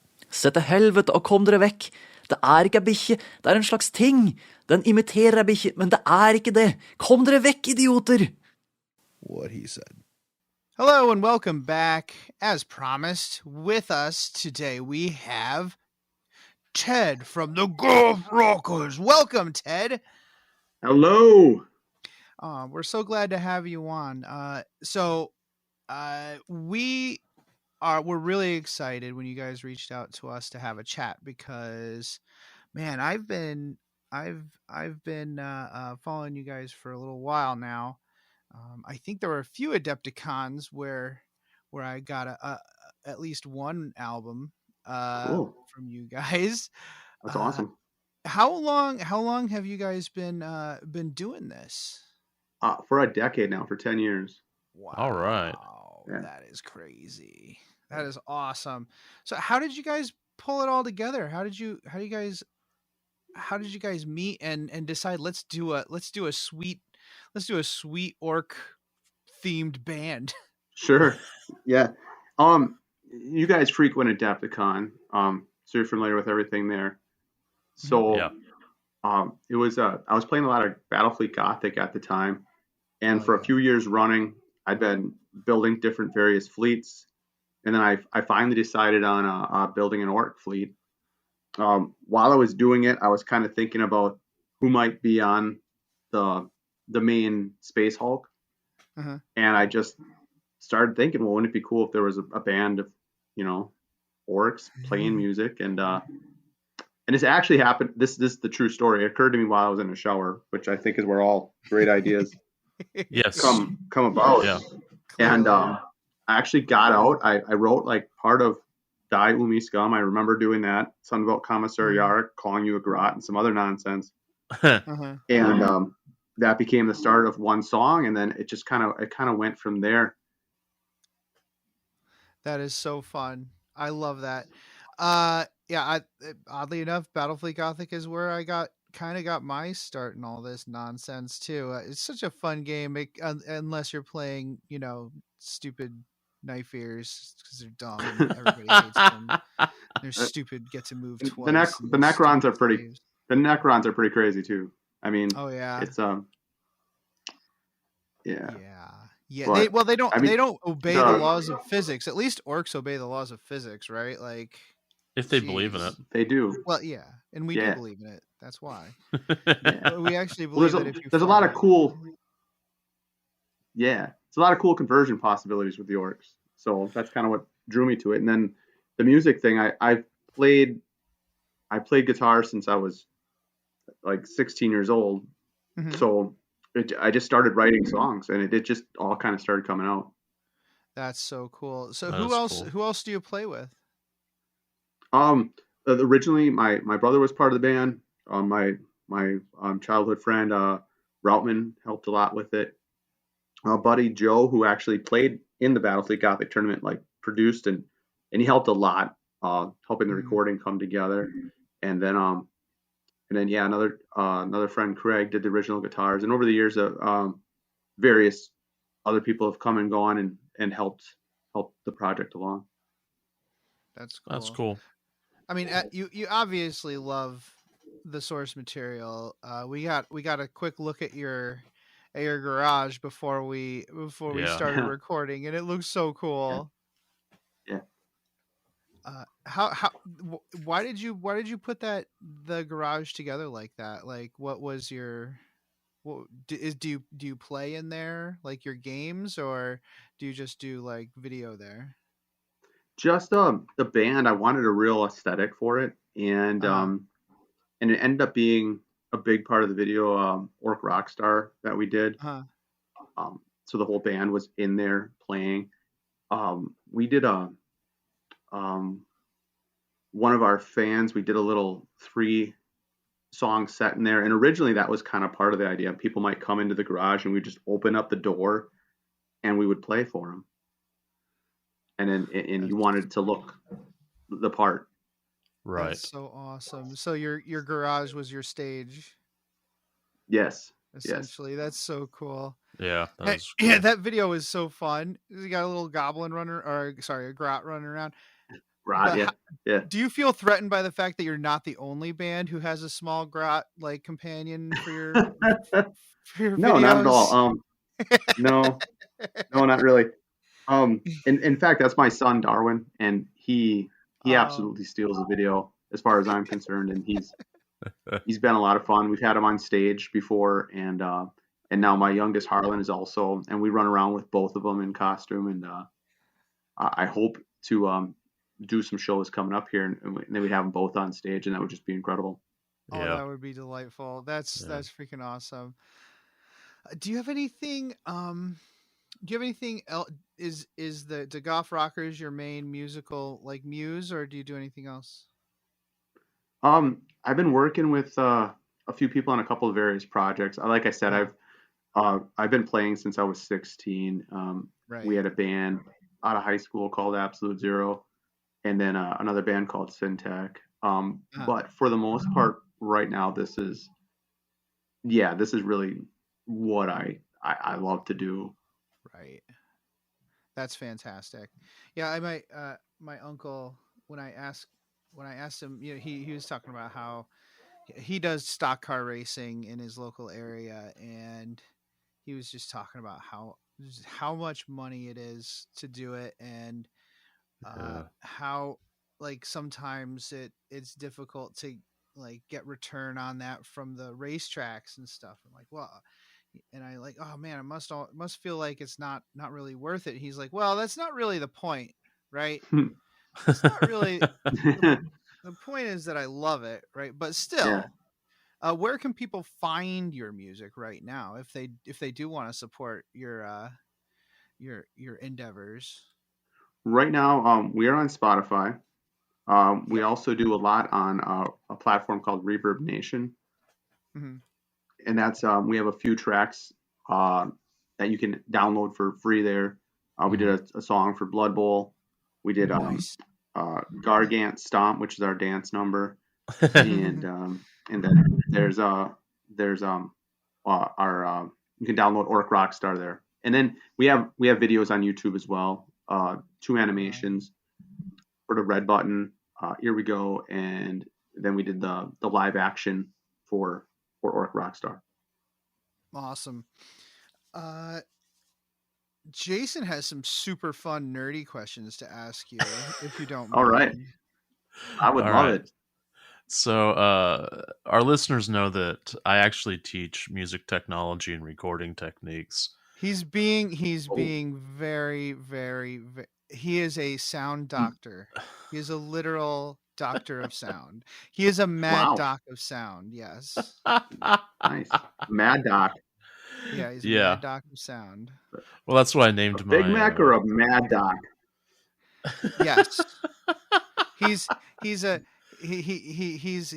poly what do they call it? Poly whatever. He knows no, what is it called when you have many fields of study? It's like a weird a sleeping disorder. Yeah, that's what you call it. I'll buy that for $1. Yeah. A novice at many and a novice at many and a master of none, something like that. I forget what the exact term is for that. All right, so I do have some questions though. Like, do you have any gear any gear in particular that you want to talk about? Like, in your publicity photos, I saw a Jackson Rhodes and a Jackson Kelly model, and in one of the videos I saw some sort of Ibanez guitar, but I don't know those model numbers to be honest. The RG series, those are old. Those are like I got those guitars when I was 17, 18 years old. RG. Man, I'm going to say 570, and that might not be right. That number sounds familiar. Yeah. I remember the RG series from way back. Yeah. I had that Alex Skolnick reverse body model, which is really cool. I've had a few of those over the years. I kind of switched to Jackson more recently, and some of that had to just do literally with aesthetics, but they're also really nice guitars. The Flying V aesthetic, I think, really fits the Goff Rockers. Yeah. And I always switch out to the EMG 81. If you notice, I do not have a neck pickup. I only have the bridge pickup because there's no fancy stuff. We don't ever get cute. Right. We don't play any little acoustic type bits. There's no nonsense like that. It's just all rock. You got to go hard. Right. Got to go hard nonstop. And so there's no cute with that. We literally cover that port up and just have the double humbucker EAMG active 81 down there. Yeah. Right now playing through a Mezza Boogie head, just straight. There's the rectifiers and this is kind of funny. What we wanted to do was make the amps small so it would make us look bigger. So it's a mini rectifier. Yeah, right? You like that? And picked up a couple old Jacksons just because they had red speakers. Make the sound go faster. Duh. What's that? Yeah. And we had Road Rash, a local guy who does refurbs on speakers. He just built us two, instead of like a quad cab, like a lot of guys will go out there, these huge monster stacks or whatever. We just got two stacked on top of each other, red, and then the mini rectifier on top. And so it looks, instead of trying to have a big amp to make us look small, we got a small amp to make us look big. That's actually a really good idea from a recording perspective, because then you can overdrive your amplifiers without creating, or at least overdrive your speakers without creating so much extra, sound that'll blow your ears out, That's something I actually recommend for my students is, hey, get a good sounding head, and then get a small cabinet and mic that, because you can turn it all the way up, and you're not going to, cause structural damage to, all your the way house to or your studio.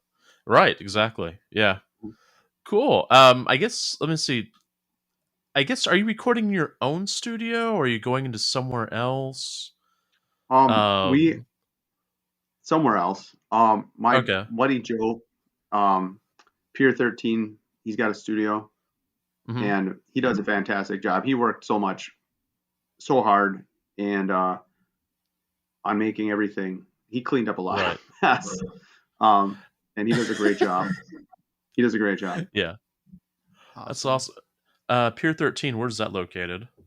In Sheboygan Falls, in Wisconsin. We're actually in Wisconsin. Okay, that was going to be one of my other questions. I wonder if they know our friend Pete. Pete? He's in Madison. Okay.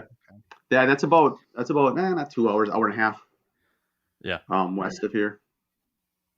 Okay. All right. Cool. Let's see. And we have one more nerd question though. Sure.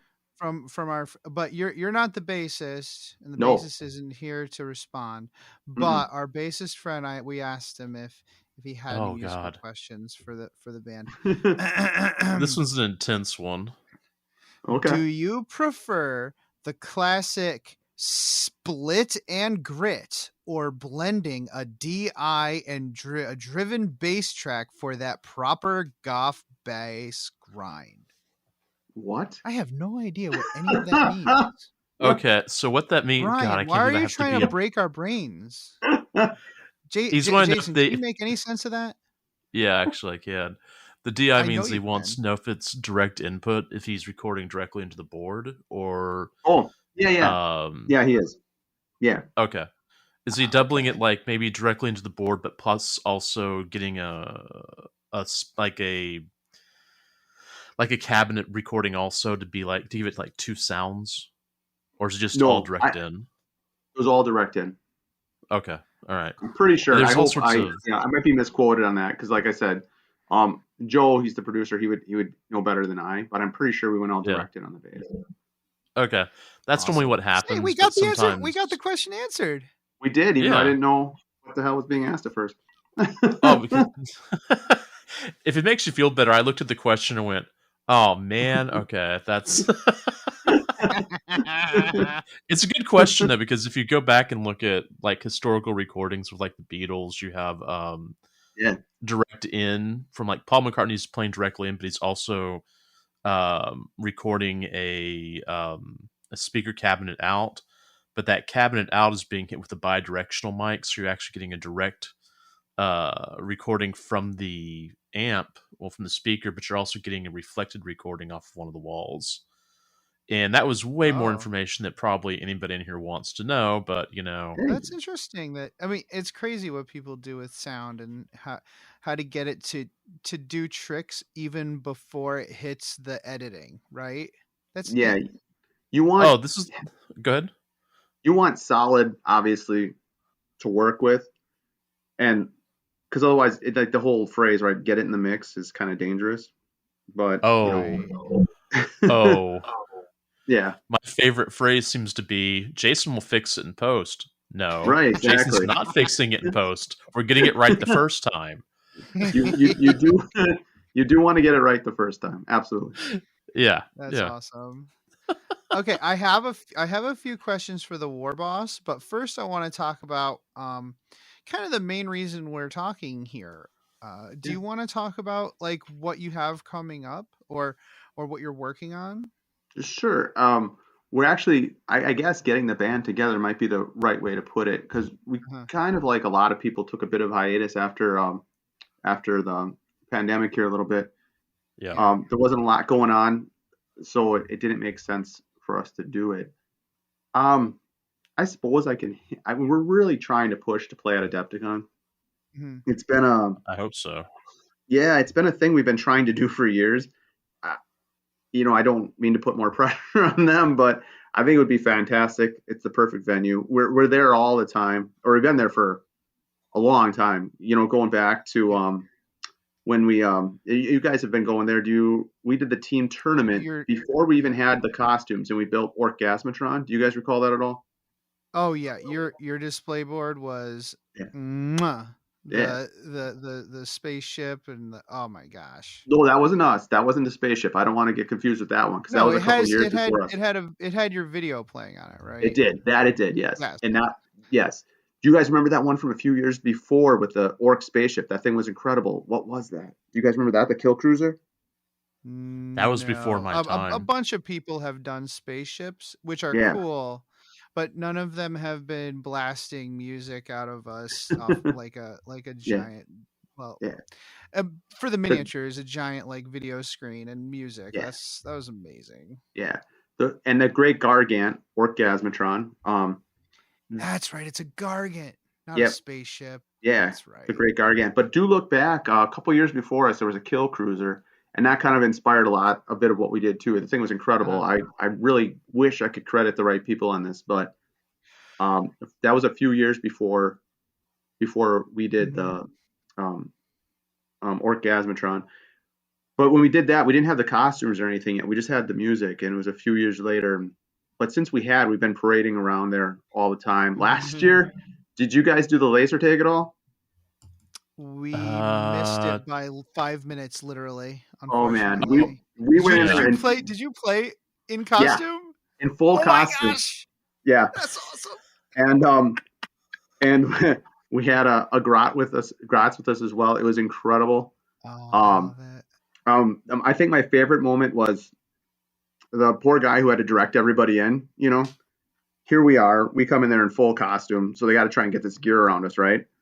And he says something about you're going to be playing against the Imperial Guard, because we're obviously the Orcs, right? Because they ask what team you're going to be on. Well, this is dumb, right? We're going to be the Orcs. And I raise my hand and I go, "Do you mean the Astro Militarium?" And he just looks at me like, but the whole team just started laughing because we had other people on our team besides us, and this poor guy's just trying to do his job. But like Banky from Chasing Amy in the freaking audience. Yeah. But we got smoked. We were terrible. I remember running around going, "We're doing good," and then we look at the end score and we just got trashed because we couldn't do anything. But it was a lot of fun. A lot of fun. Yeah, I hope you do. I mean, your mouth to Mork's ears. I really hope that you are able to put something together. Okay. So we have a few important questions for the War Boss. Jason, do you want to field the first one? Yeah. Are you going to write an homage to Yarick, Mork rest his soul? Like a hymn or something, like something. Maybe this is the time you dial in. You kind of cut loose and maybe do something acoustic. No. This is like the only time you would ever do that, right? Like never. Like okay, always go hard. Fine. Always go hard. You guys remember Exodus's old line, like no ballads. They would brag about that. But yeah, we do mention Yarick in Die Umi Scum.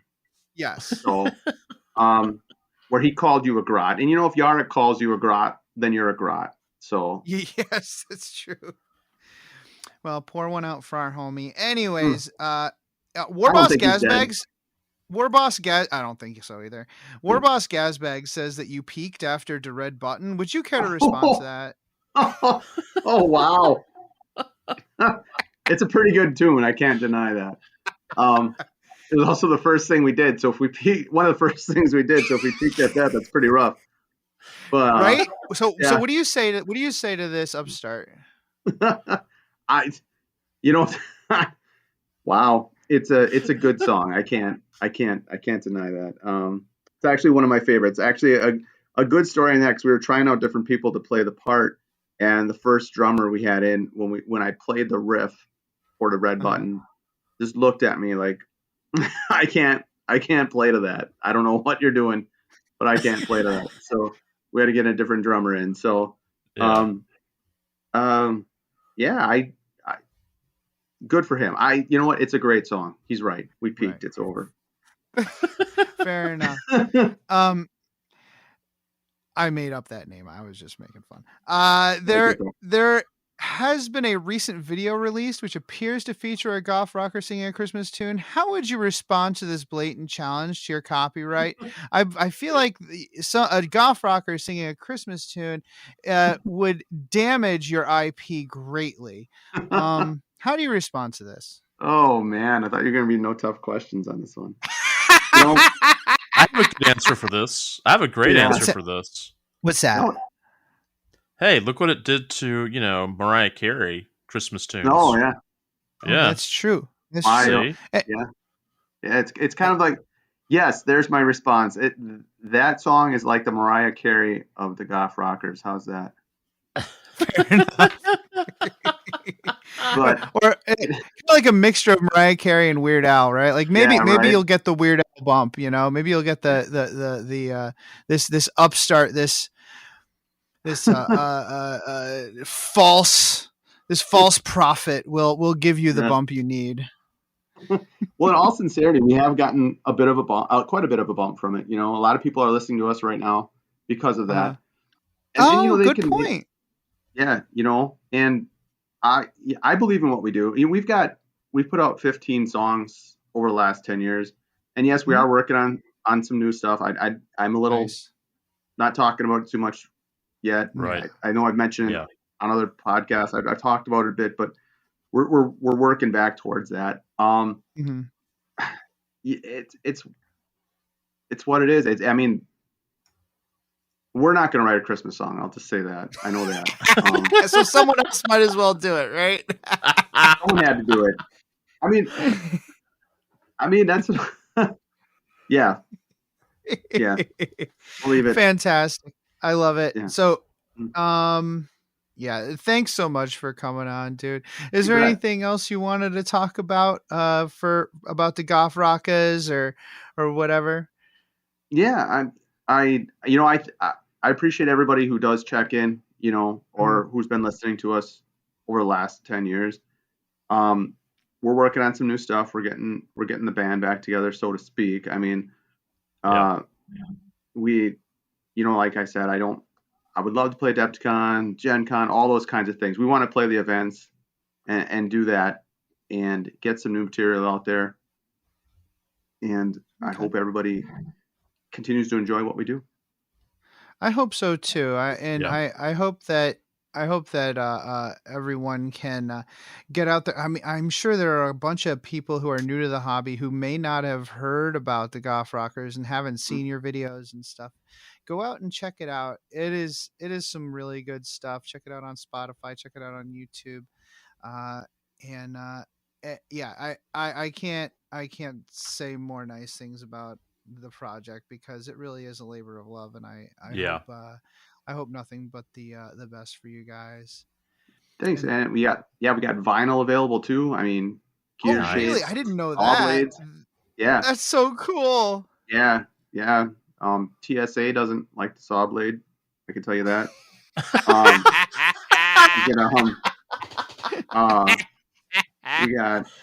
We got gear shit. We got t-shirts and stuff out there.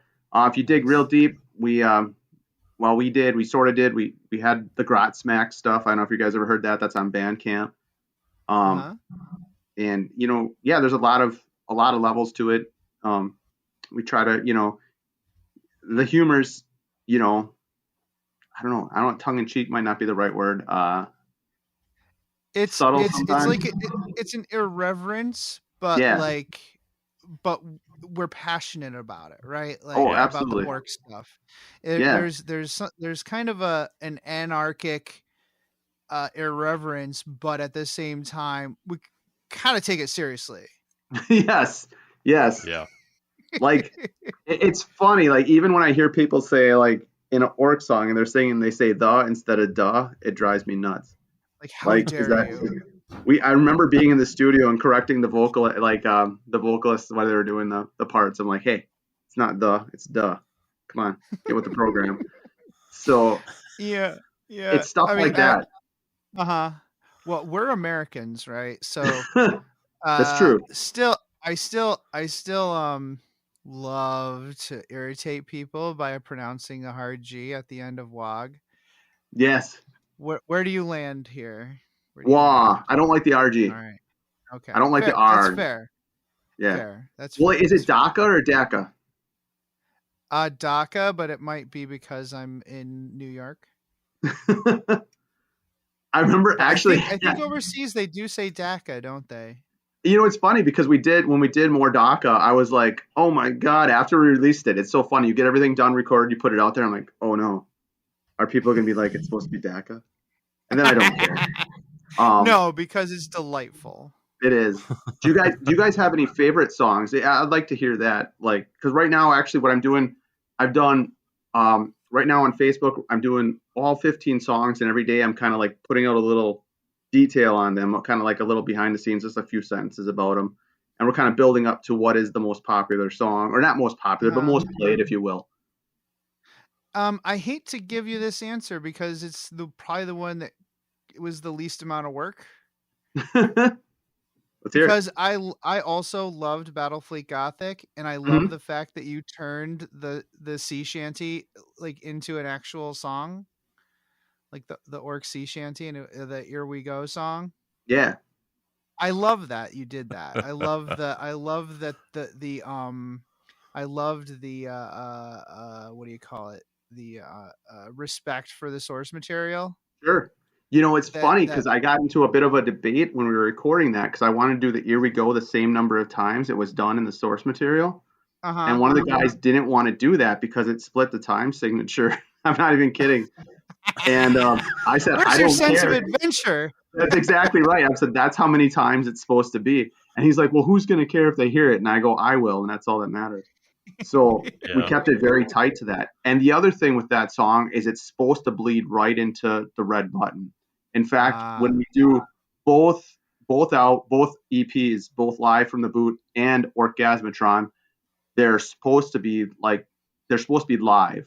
Like you are hearing the Orc concert on the boot, the Space Hulk, and it goes from song to song to song. So I think the best way to listen to it is actually from the CD, if you will, because some platforms they put a little pause between each song, and that drives me nuts. I like it to go from song to song to song to song. And part of that was one of the original concepts for the band was if you're the Ramones, if you ever heard a live Ramones show, they just jam the tune one after the other. And that's what we try to do in our live shows and also on those recordings. Yeah, there's a few Pink Floyd songs that end up like that when they're on like some other service or on the radio, and it's like, no, why did you do that? This is this entire album goes together, right? Much less, especially these two songs, like they're supposed to. Yeah, here we go. One song. Yeah, here we go for playing live. Every time it's gonna come right before the red button. We're gonna hang out, and then I'm gonna start playing the riff, and we're gonna jam right into it, and we're gonna keep going. So I think it's more like respect for the source material with whatever creativity you want to add to it, obviously, but when you have a respect for the source material, and you guys have that on lock, to be perfectly honest. I mean, I still want to see a Yarrick ballad, but that's fine. So thanks so much. Thanks so much. Ballads. Thanks so much for coming on, buddy. I super duper appreciate it. I'm so glad to actually talk to you, but I'm sure we will see you at Adepticon in one form or another. Perhaps we will. You bet. And if you know anybody there, hit them up. Tell them we should be playing. Let them know. Absolutely, will do. Have yourself an awesome night. Stay safe and warm out there in the great white north. Wisconsin. That's right. All right. Hey, Archons, does 9th Edition have you feeling like the Slith Party Bus just doesn't have enough party for you? Well, if you want to put a little shock back into your shock brow, you need the Slith Party On! That's right, Archons. For 736 points, you can take 3 Archons, 12 Slith, and a Tantalus. It's the Slith Party On! Now, I know what you're thinking. Couldn't I take Drazar, 15 Incubi, and a Tantalus, a.k.a. the Incubi Murder Boat, for 51 less points? Sure, you could, but it wouldn't be the Slith Party On! But is it legal? Oh, yeah! Is it awesome? Oh, yeah! Is it any good on the table? No! It's the all-new Slith Party On. Sort of awesome. Party On! Really hilarious. Party On! It's the Slith Party On!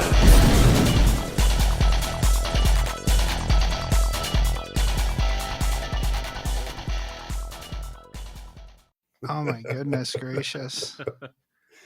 Hey, it'll make drinking that much fucking sweeter, that's for sure. Oh, absolutely. What are you drinking, Brian? What did you decide to pick up?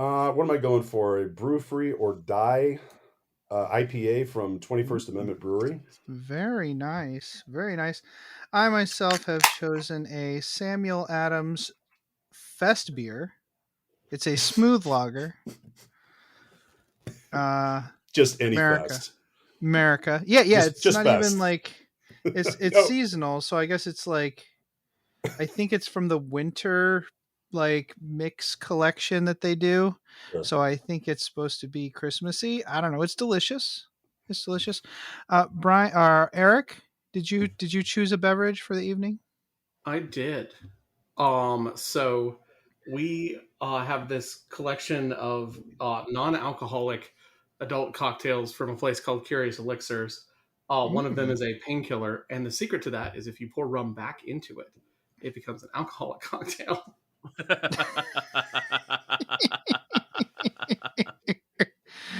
Oh, I love it. I love it. This is what is best in life. Jason, did you choose a beverage tonight, or are you going dry? I'm drinking water tonight because I have to go back to campus and feed the campus cats. So you're gonna watch us get drunk? Oh, it's amusing. Trust me. All right. Well, as you may have noticed, we are back, and we have returned with our friends Brian and Eric. Welcome back to the show, Brian and Eric. Thank you for being on. Thank you for inviting us back. Yeah, we wanted to have some. Okay, we can't just get drunk alone. It's very sad. It's very sad. It's the saddest thing, and we're celebrating our 200th episode. Yep. This episode for the Christmas and New Year's season. So we wanted to have some friends over to have a little bit of a short party where we still have to wake up and some of us still need to parent probably later. So oh no, I outsourced all of that to my wife. She has a meeting tomorrow night. I was like, hey, you don't happen to have that every other Thursday client meeting with that client in India tomorrow night at 8:00? And she's like, yeah, I do. And I was like, hey, I'm gonna drink and record an episode while you put the kids to bed 2 nights in a row. Because I'll get fucked tomorrow night. I have been paying it forward all week. No, I'll do bedtime. I'm making dinner. I'll do bedtime. Don't worry. No, I got this. I got you. Oh, I'll take him today to school. I'll pick him up. Don't worry about it. You're sick. It's fine. Tomorrow I'm waking up at like 7:30 and sliding out of bed and into my work chair and doing a deployment.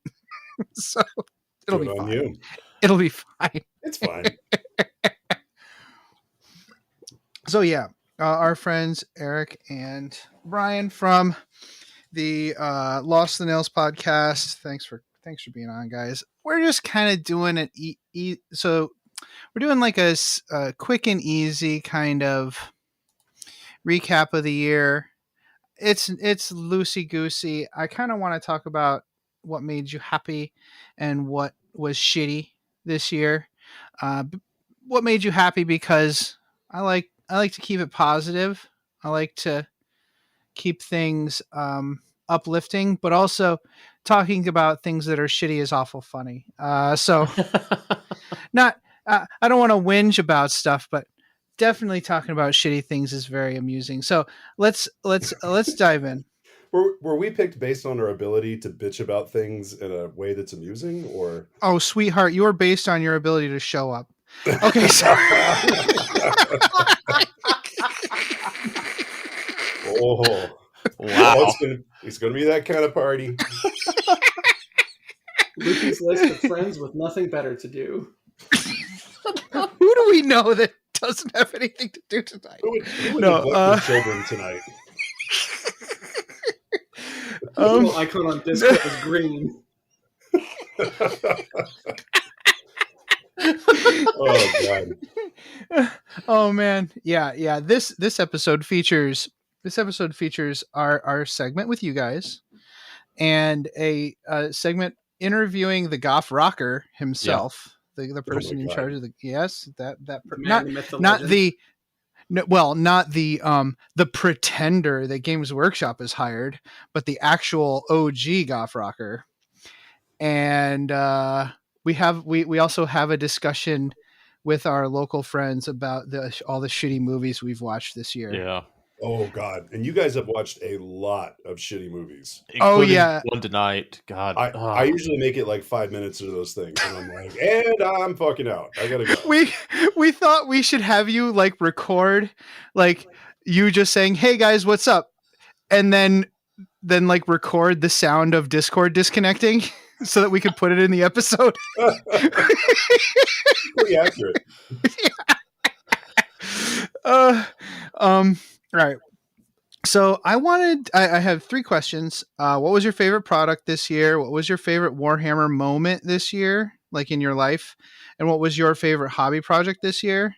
But then for all 3 of those, shittiest as well. What order would you be most comfortable answering those questions in? Because I'm having trouble figuring out like a shitty product personally, because they're also a lot of them are pretty amazing. Maybe we can go outside of Games Workshop. I don't know. Do you think it would be easy to figure out your favorite moment? Yeah. Yeah? Yeah. All right. Oh, yeah. Oh, yeah. Good okay. God. So let's do that one first and try to think of a really shitty Warhammer product or knockoff product that you hate as we go forward. You got that? Okay. Yeah. Well, let's do our favorite Warhammer moment of the year. Let's we'll do the Zoom thing, and I'll go with in order of what I see. Brian, what was your favorite Warhammer moment this year? Well, as a guy on a podcast called Lost to the Nails, I think finally getting to see what Angron looks like was kind of a big deal. And I knew the World Eaters were coming, but didn't know what any of the stuff looked like. And when I got to see all of it, I was like, "Yep, I have money put away that I will immediately give to Sky at Herrick Games to."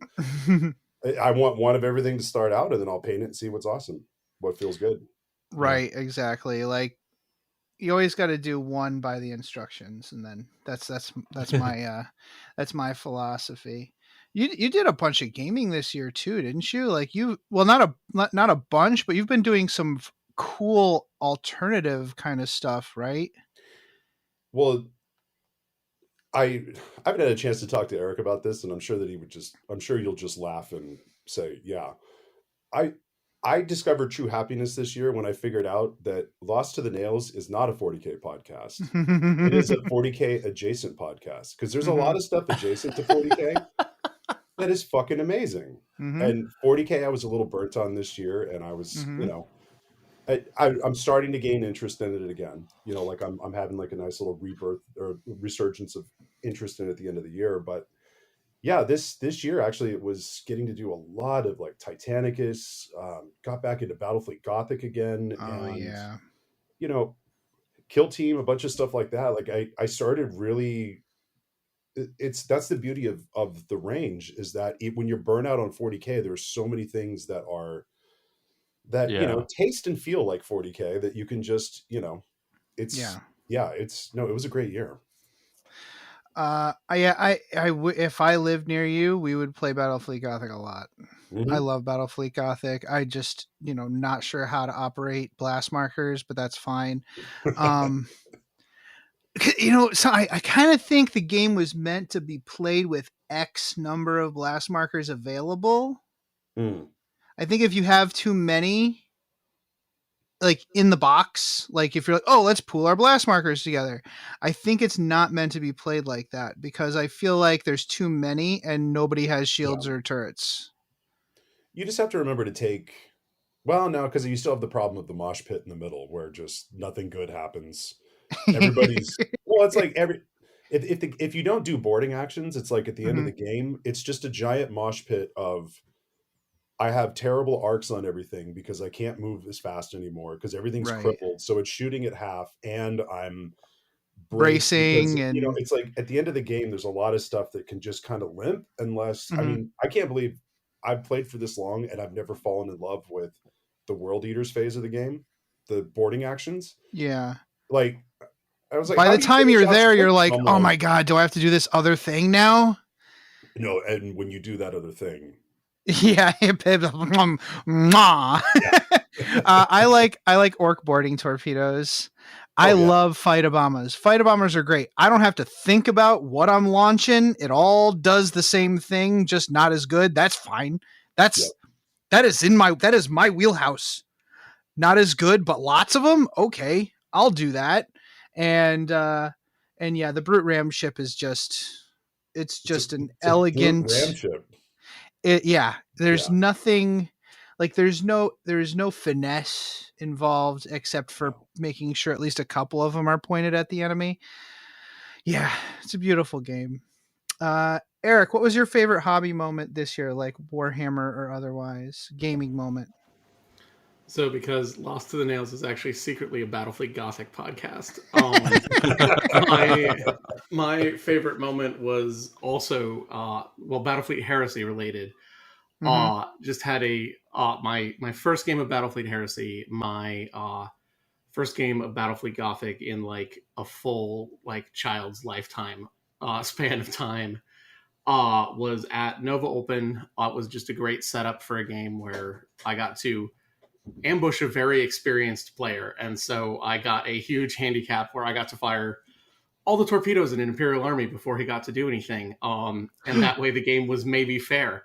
And it was just a great game where we had ambushed their fleet, chaos ensued, his big battleship sort of fought its way out and made for the warp. And it was just this great combination of sort of gaming and narrative and playing a game that I hadn't played in a really long time. So yeah, that was probably my favorite gaming moment. That rules. Jason, what was your favorite moment of the year in the hobby? I've been trying to think about that as we've been talking about this, and moment kind of implies like just a small burst or something. Yeah, something that the good brain chemicals poured into your neurons and opened up all of the pathways. I'm going to say Adepticon. Yeah. Which, I mean, I realize that's like, I don't even remember most of it. I mean, it was kind of a week of funky restrooms and bad food, but I mean, it was so much fun to do all the gaming and really having a chance to, because I think that's my first convention that was a Warhammer convention of any sort, So that kind of was a big watershed moment for me, because then right after that it was like, well, it's the end of the semester. I have to go put all this stuff up and go finish the semester before, yeah. the show becomes a feces parade. Yeah, it was funny. It was like, here's the best part of the year. Now we're gonna hit the worst part of the year. Have fun. I had an awesome time with you, dude. We had a really nice time at Adepticon. I love Adepticon. Yeah. I wish I could go to Nova. It is always during the only time of the year my wife is happy, which is fair time. She loves the fair, and we go every year, and I'm not taking that away from her. Yeah. Yeah. So my favorite moment was also at Adepticon. I think it was when I played a team game using the new, at the time, the mission cards. Oh, Tempest of War. The new Tempest of War deck. I played with Dave and against Liz and her husband. And it was just open table. Just had a freaking awesome time playing that game. That was a wonderful game. And those Tempest of War cards, man, those are great. And I think they make them for Titanicus too, or they did, and I've been trying to find them, and they're so expensive. Yeah, the open war deck. That's when I play with Josh here locally, we pretty much just use that because he has it. But yeah, Titanicus it's a delight. Is squarely in that sort of GW game support space where if you want printed material, you need to buy it when it's out. Otherwise, it's like $1,000 on eBay. Right, and I bet $5 that there's a digital version out there that I can find, and if not, one of us could make one on a spreadsheet. It would be fine. Okay, cool, awesome. My beer's empty. That was quick. All right, we're done. How dare you? Are you enjoy episode 200, everybody? I'm just saying you're an easy date. Yeah, are you saying going on to a second one already is a problem? You're so smart. I'll be right back. So I guess I'll go ahead and continue this so we don't have like a minute and a half of dead air. Jason, you sound like a man who edits episodes. No kidding, right? So I guess then what was the shittiest Warhammer moment that you had this year? If you have one, because I'm trying to think of one that doesn't involve painting white bolter casings for the Thousand Suns. Oh. Yeah, there we go. All right. Wow. So, man, this isn't just the start of the second beer talking, because I am a very cheap date. I think this is I had to think about it. I just cracked the fourth beer that I've had all year long. I had two at my graduation for my the teachers go out afterwards. Yeah. This is beer number 4. I realize I need to drink a lot more, especially with my lifestyle. But no, so the shittiest moment for me, I ended up being probably my biggest positive takeaway from the year, was that I kept trying to make painting 40K exciting to me, even though I wasn't playing. Yeah. You know, and I played a couple of Tempest of War games with guys that were also kind of out of the loop and stuff like that. And the best moment for me was when I look like I'm in witness protection. Well, you will be after this. No, the best moment though for me was that I was really down on things, and I was just really down on 40K in general, you know, because I kept telling people like the Dark Eldar Codex like really left a bad taste in my mouth. I mean, I quit doing the show I was doing before, right? You know, partially because of that, and I haven't painted a single Eldar model all year long, and I was just kind of burned on 40K, and I was like reading through, you know, an update, and I'm like, oh shit, what do I need to get up to date on now? And I was getting really salty, and then finally it was like, I was sitting there and I was reading something. I think I was reading comments somewhere where guys were bitching. It'll come back. Trust me. This is a weird tangent. Mm-hmm. There were guys online that were bitching about She-Hulk, you know, and they're like, "Oh, go woke, go broke, blah blah blah blah." And I was sitting there and I was like, "Hey, man, I didn't say this because, goddamn, who's going to interact with people in a fucking comment section?" But well, I mean, yeah, you can celebrate your life choices. Yeah, don't celebrate your life choices. Just don't do it. But no, I had this realization. I was like, what's wrong with these fucking guys? Don't they understand that not everything is made for them? And then I was like, not everything is made for you. And then I looked at 40K and I was like, this is a young man's game. As somebody who has a lot of bandwidth who wants to keep up with, you know, Armor of Contempt, and are they keeping it? Are they getting rid of it? Oh my God, this is 5 points cheaper or whatever it is. And I realized that I'd been salty with the game. And it's not that the game is bad. I'm just in a different place in my life.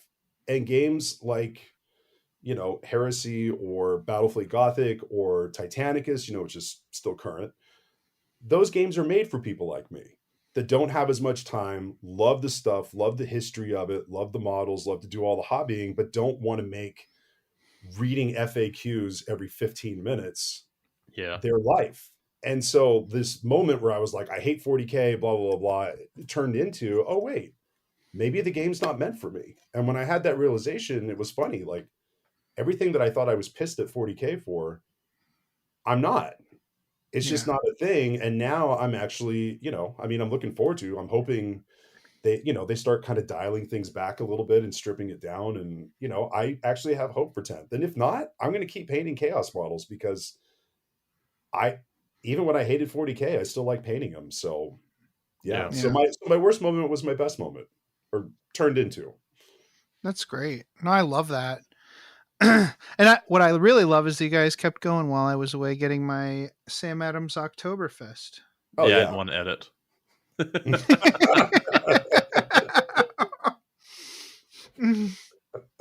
Eric, did you have a worst moment? I did, and as much as I'm tempted to actually pick on a particular game, I think my worst moment, in the sense of it being not a moment, was October to December of 2022, wherein I have painted exactly nothing. Ooh. And just, you know, work and stuff has gotten to a place where I kept going like, okay, you know, next week I'll paint. And, you know, got to the end of October and I was like, okay, I'm going to really spend late October doing Heresy stuff. Got to like October 30th and was like, okay, October's done.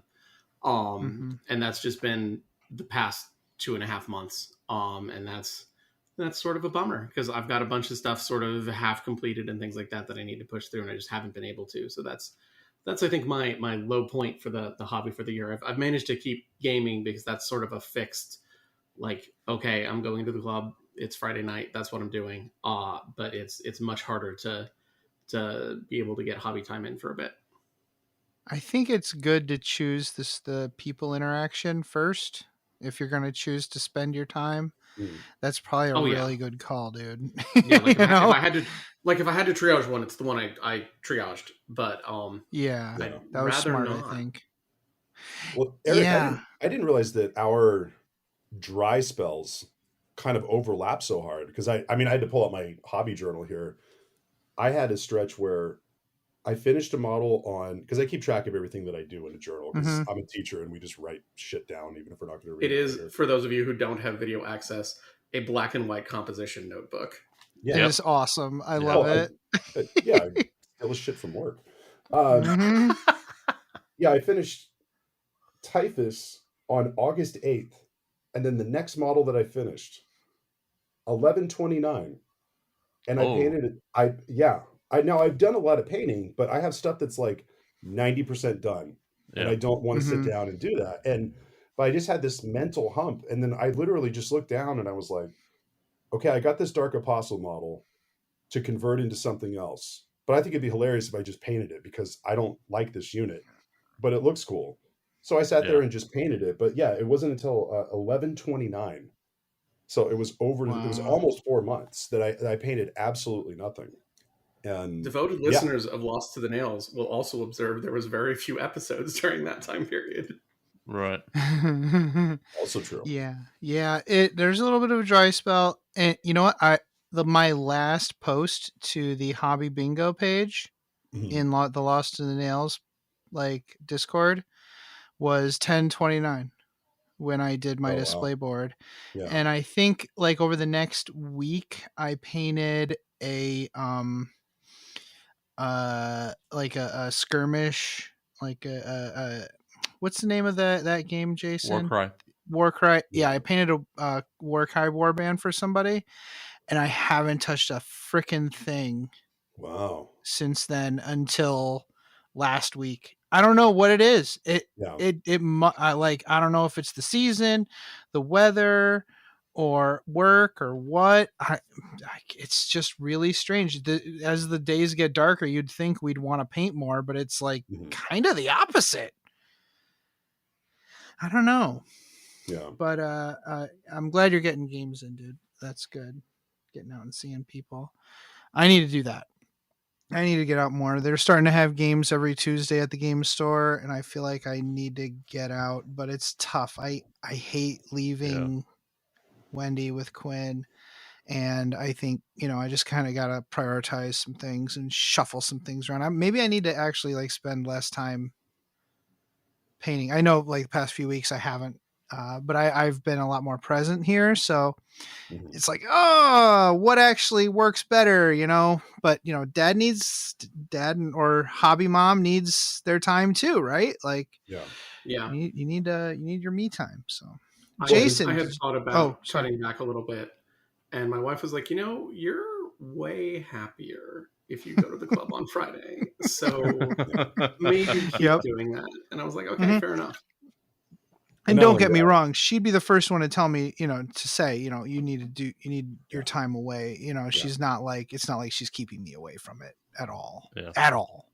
Yeah. And just Adam, as a fellow father, I can say too, like, you do feel guilty when you go, because you're like, you tell your kids you're going to go and they're like, don't go. Even though, I mean, shit, they forget you left 2 seconds later.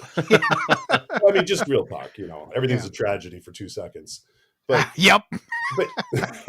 but you just have to remember, though. I mean, there is a point of diminishing returns. Yeah. And if you keep not going, at a certain point, you're spending more time, but you're not spending quality time. And it's just time that you're fully present is so much more valuable than just body in the room. So go game a little bit, sharpen your pencil, you'll write much more clearly. Yeah, that's a really good point. That's a really good point, Brian. You got to recharge the batteries and more personal time with other not so familiar adults is good. People who you don't work with and you have to be polite with in that way. Yeah. I like it. Jason, did you have any shitty moments this year that you felt shitty about in the hobby? It's kind of funny because every time Armor of Contempt gave you a 1+ save against my orcs. I know. Thank you, buddy. I appreciate what you just said. Anyway. Sorry, I was going to mention, although that actually could have been one of my favorite hobby moments because it's funny. Fuck off, dude. Yeah, those Thousand Suns, they're not dying. All right.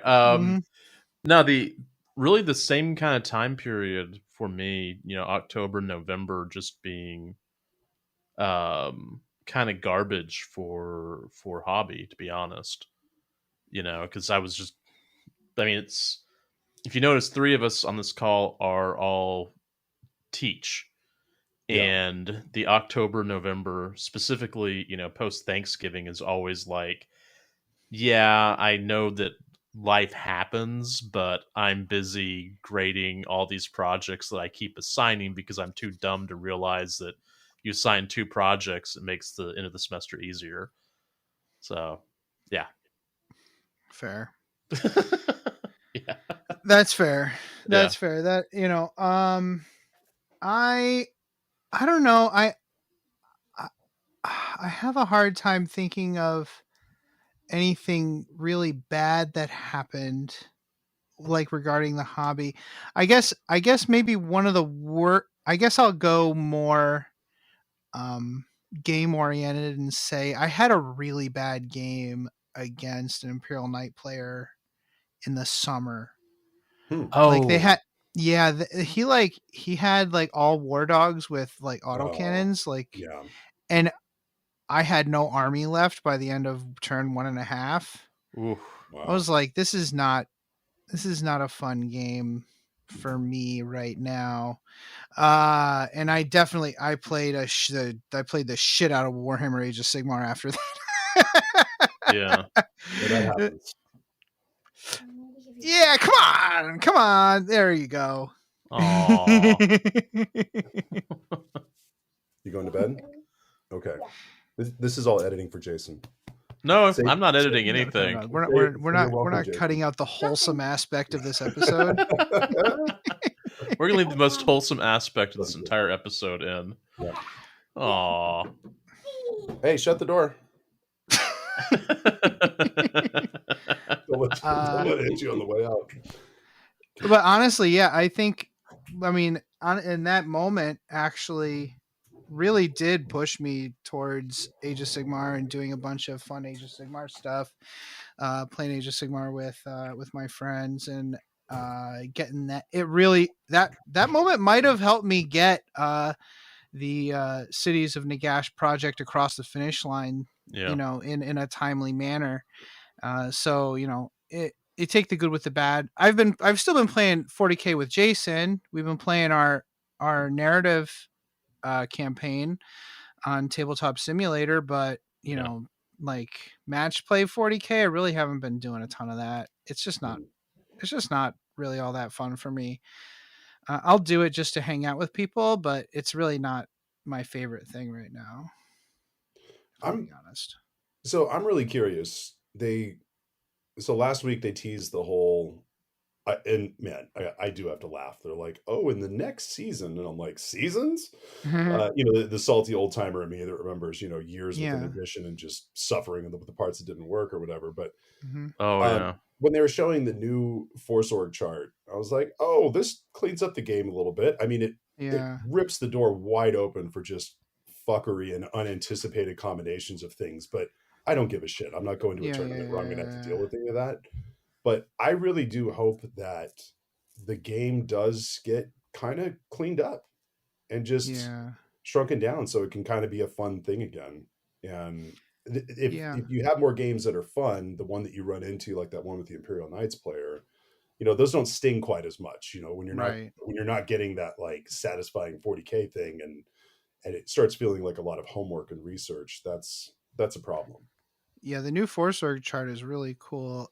It's almost like a duh moment.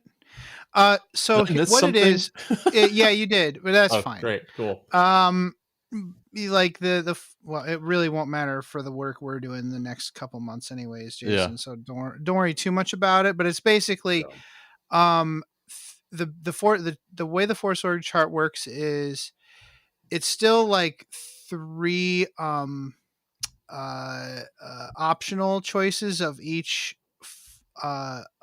battlefield role. So like 3 optional heavy, 3 optional fast attack, 3 optional but the compulsory is 3 of any one category of each category. So it could be 3 compulsory troops, 3 compulsory heavy, 3 compulsory Lord of War, whatever. So the way that works is you could have 6 Lord of War, or 6 of pretty much anything, and then the rest are 3 of any. So it's basically every other. It's there is no need for any of the other detachments. Mm-hmm. It's just not necessary. You don't need any of the other detachments anymore. You can just use this one and make any themed list you want. So I can build my battle wagon list. I can build my buggy list. I can build my all commandos all the time list. And there's no command point restriction for doing so, because I can also then take other support roles. You know what I'd like to see them do with that then is let's reduce the number of command points. Yeah, that'd be nice. You know, you don't need as much. You know, I mean, because if the reason for giving this to Chaos Knights players is because they can replace the mandatory HQ with, you know, a knight and then do 3 Lords of War, whatever the thing is. If the idea behind that is then you're not having a big command point tax, I'm like, well, why not? Some armies were doing fine with command points taxes. Mm-hmm. Why don't you just reduce that? And I'd love to see them do that and start to just kind of work those things. We don't need 85 stratagems for each codex. You know, some of those things can kind of work back into. Most of them were in the units 2 editions ago, anyways. Put them back. You know, streamline it, and that's my hope for the game. I'm also, as someone who has an army, 2 armies actually with pretty garbage troop choices, I'm sort of super excited about not necessarily having to go on that, but there's a sort of a subtle thing that I think I remember from the leaked picture that was on there, which is also they had slots for elite characters as separate from elite choices. And for the sisters, I'm so excited about that, because that was always the sort of the thing with, I don't want to bring, there's the banner bearer and her writer down of cool deeds. And the problem with that is always like, but that's a full elite's choice. And it's like, but if it's not, that's exciting. And I'd like to see them sort of rethink some of the stuff in Ninth. I think I characterized it as sort of the edition where they went a little bit too far on yes and. I'd like GW to have like 3 good ideas per codex and then throw one of them away. Rather than toss all of them in. So this goes on to a few years ago, one of my friends who I play with all the time, is new to 40K, and I said, "Hey man, you'll know the edition's about to change when all the rules literally go out the window in a burning, giggling mess." We saw that with strong 10th edition energy. Yeah. Well, I was thinking this sounds very much like the end of fantasy, where it's just like, here's Nagash. Here's another book. Here's another book. Here's another book. It's like, okay. Yeah. Someone on Twitter had come up with a Sisters of Battle power build involving 3 of those shrines. And I was like, if anyone is going to build a late 9th edition army with 3 army-specific terrain formations, cool. They can have their 4 weeks in the sun, and that's awesome. And your local pro would be happy to get those things off the fucking shelf. I just can't begrudge that. I'm like, if someone comes up with a tournament wielding build with 3 of those weird statues, dope. Yeah. Like, live your life, awesome. Live your truth. Just do it. That Force org chart, man, that is just like what I wish I had for my battle wagon list when I went to mini wargaming, man. 6 heavy slots for the battle wagon. Well, I don't need 4 battle wagons. I only need to have 1 HQ for the war boss, and then all the elite characters and all the troops and stuff. I just love that thing. That thing is so cool. Next question. Brian, what was your favorite hobby project this year? Ooh. That you worked on? You're not required to say Mortarion. Just because. Yeah, he is. I've helped pay for that. No, exactly. You do not need to say. You can actually say that as your shittiest one if you want. This is a safe space. It is what Fecal is chimney on This is on. Yeah, I'm painting. Look, this is a partially finished flesh chimney right there. Flesh chimney. I love flesh. I'm not kidding. I'm spending. Never partially finish your flesh chimneys. Yeah, no. I'm Fecal patina. Come on. It's honestly the last thing that I'm going to do this year. Is finish that one up. Mm-hmm. No, but my favorite, honestly, is, I mean, this is a total no-brainer, is painting my cocaine-fueled, yellow, flame-covered, 70s custom van-looking Furions for Titanicus. Oh, yeah. Titanicus. I thought that Austin and Josh when I got into the game, I was like, you guys know me. What am I playing? You picked the Legio, and they were like, they both independently, instantly said Furions. They're like, that is your jam 100%. And I was just like, you fucking pricks. They're yellow. And they have hand-painted flames on them. And I've never painted anything yellow. I know Eric's laughing. He's like, bitch, please. But Colin and I also desperately tried to bully you into buying stencils. Yeah, and we spent a good couple weeks trying to get you to do that. No, it's true. You guys did try to bully me into doing stencils, and I probably should have, except that I actually enjoy hand painting flames. Yeah. It would be much easier, and my stuff would be completely done instead of still needing some flame work. But there is something very cathartic about just, before I was diagnosed with ADHD as an adult. I used to paint miniatures, and I realized I was kind of self-medicating because it's my way of just shutting my head off and focusing on something that's an inch tall, 2 inches tall, to just kind of help shut off all the, the squirrels on fire in my head. And painting flames really does that. There were nights where I was like, I don't want to paint anything. And I'm like, just do the flames on the leg panels, and you just sit there, you start with a single line, and then you just kind of zone out. And it's something that when it's done, I mean, the flames aren't the cleanest. If you look at tight shots on it, you can see mistakes and things like that. But when it's on the table, it looks so much better than using transfers or, any of the stencil flames, because the stencil flames are all kind of large-ish, relative to the scale. And yeah, just painting those things was honestly, they're such amazing models, and they're so fun. And then the game itself is so goddamn rewarding that it's just a fun project. And these aren't even like, this isn't even like, this is I wanted to do them first because I wanted like a general Legio, because I want to do Ember Wolves. I'm going to do Legio Audex next, just because I love that whole scene in Betrayer.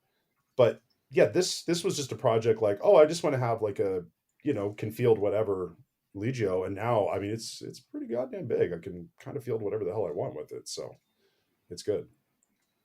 The first organized event that I went to in years was a Titanicus event this year up in Chico, and it was fucking phenomenal. It was so great. I love Titanicus. I've played several Titanicus games this year. Jason and I are probably going to play one. Yeah. Coming up real soon before our next recording. Yeah. In fact, I was going to talk to him about maybe playing this weekend. Yeah. I love Titanicus. It's so much fun. It is so crazy. It is so insane. I thought my Krytos list was going to be hot garbage, and it's just good. It's fine. Yeah. Right? Like, yep. It's fine. Like, it doesn't matter because things just explode and it's wonderful.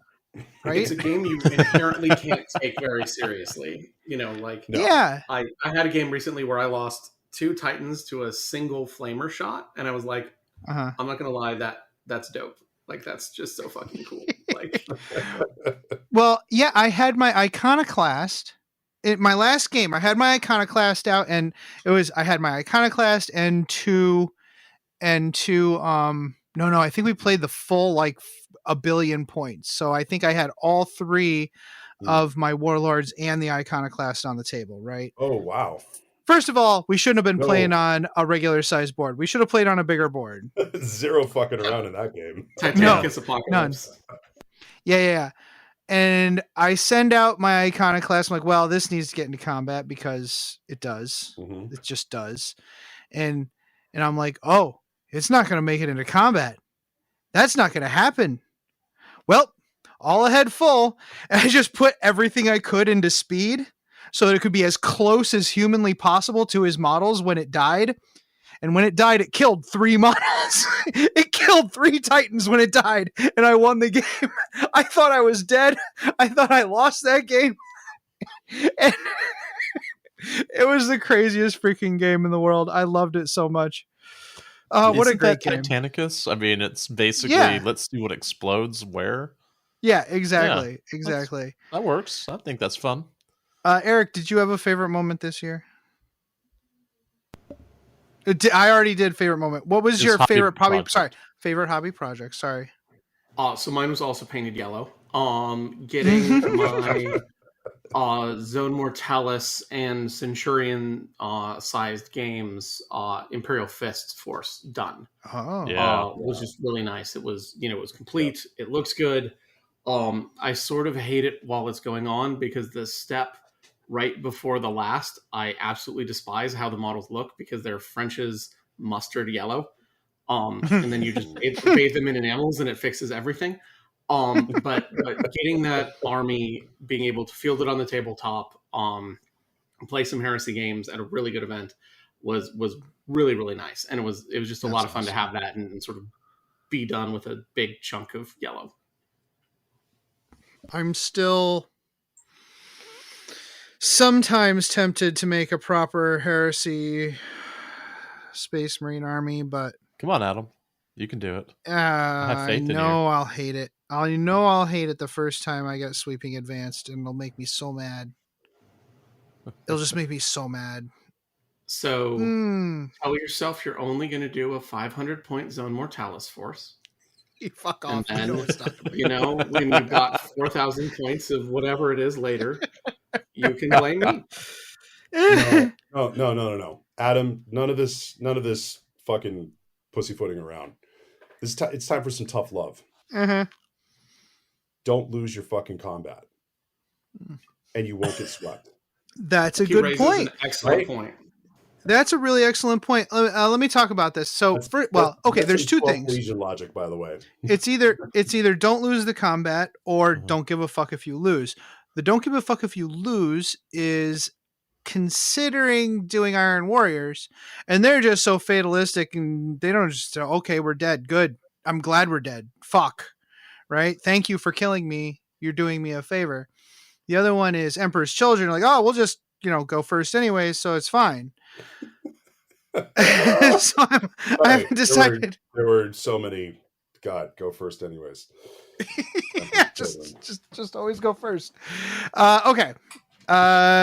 Fantastic, Jason. Did you have a favorite hobby project this year? Yeah. It's actually very similar to Eric's. My 1,000 Suns Zone Mortalis stuff.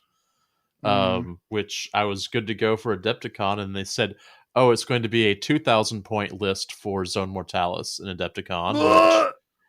How is that even going to happen? I don't know. It's going to be funny because I'm easily amused, and this is going to be definitely easily amused. Wow. Yeah, I'm watching that event from a distance with morbid curiosity. What table are they playing on then?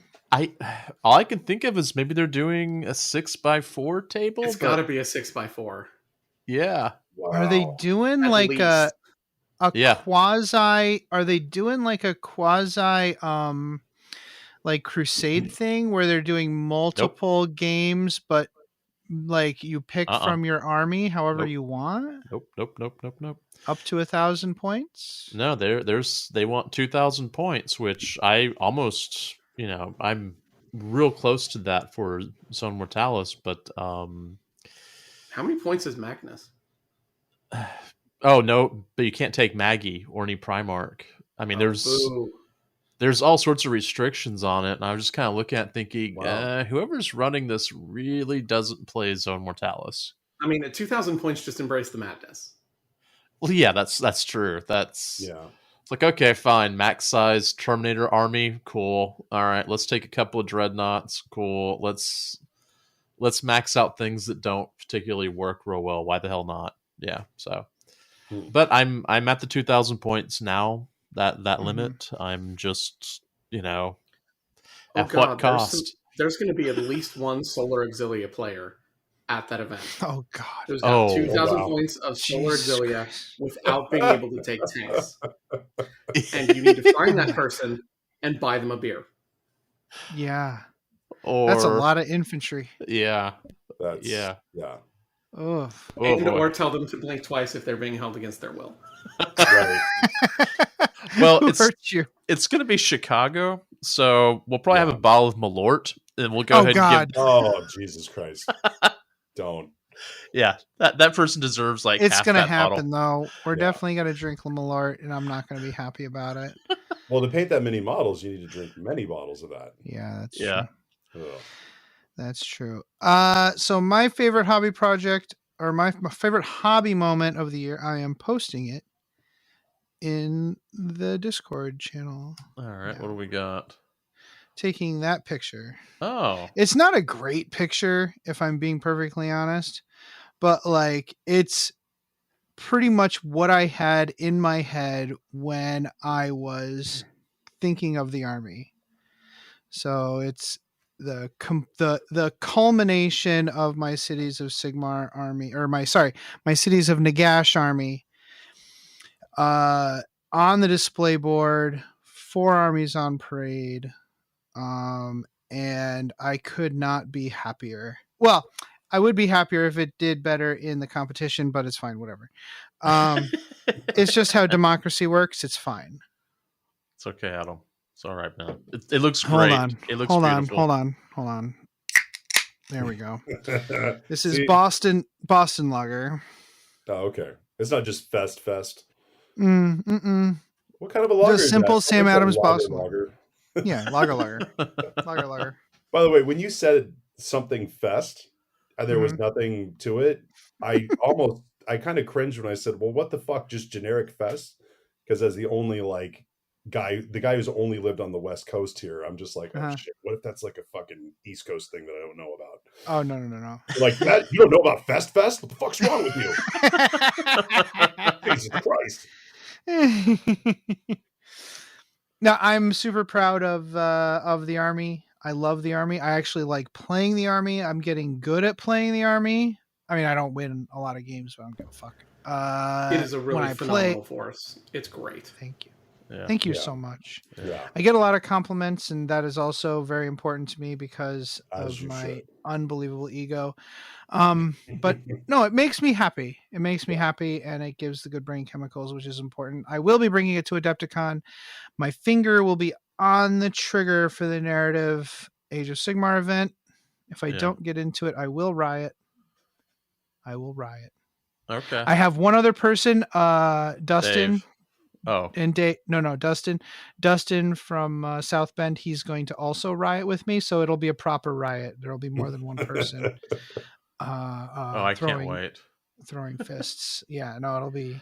I'm looking forward to it. Dustin's not bringing his Space Wolves? He's also not liking 40K.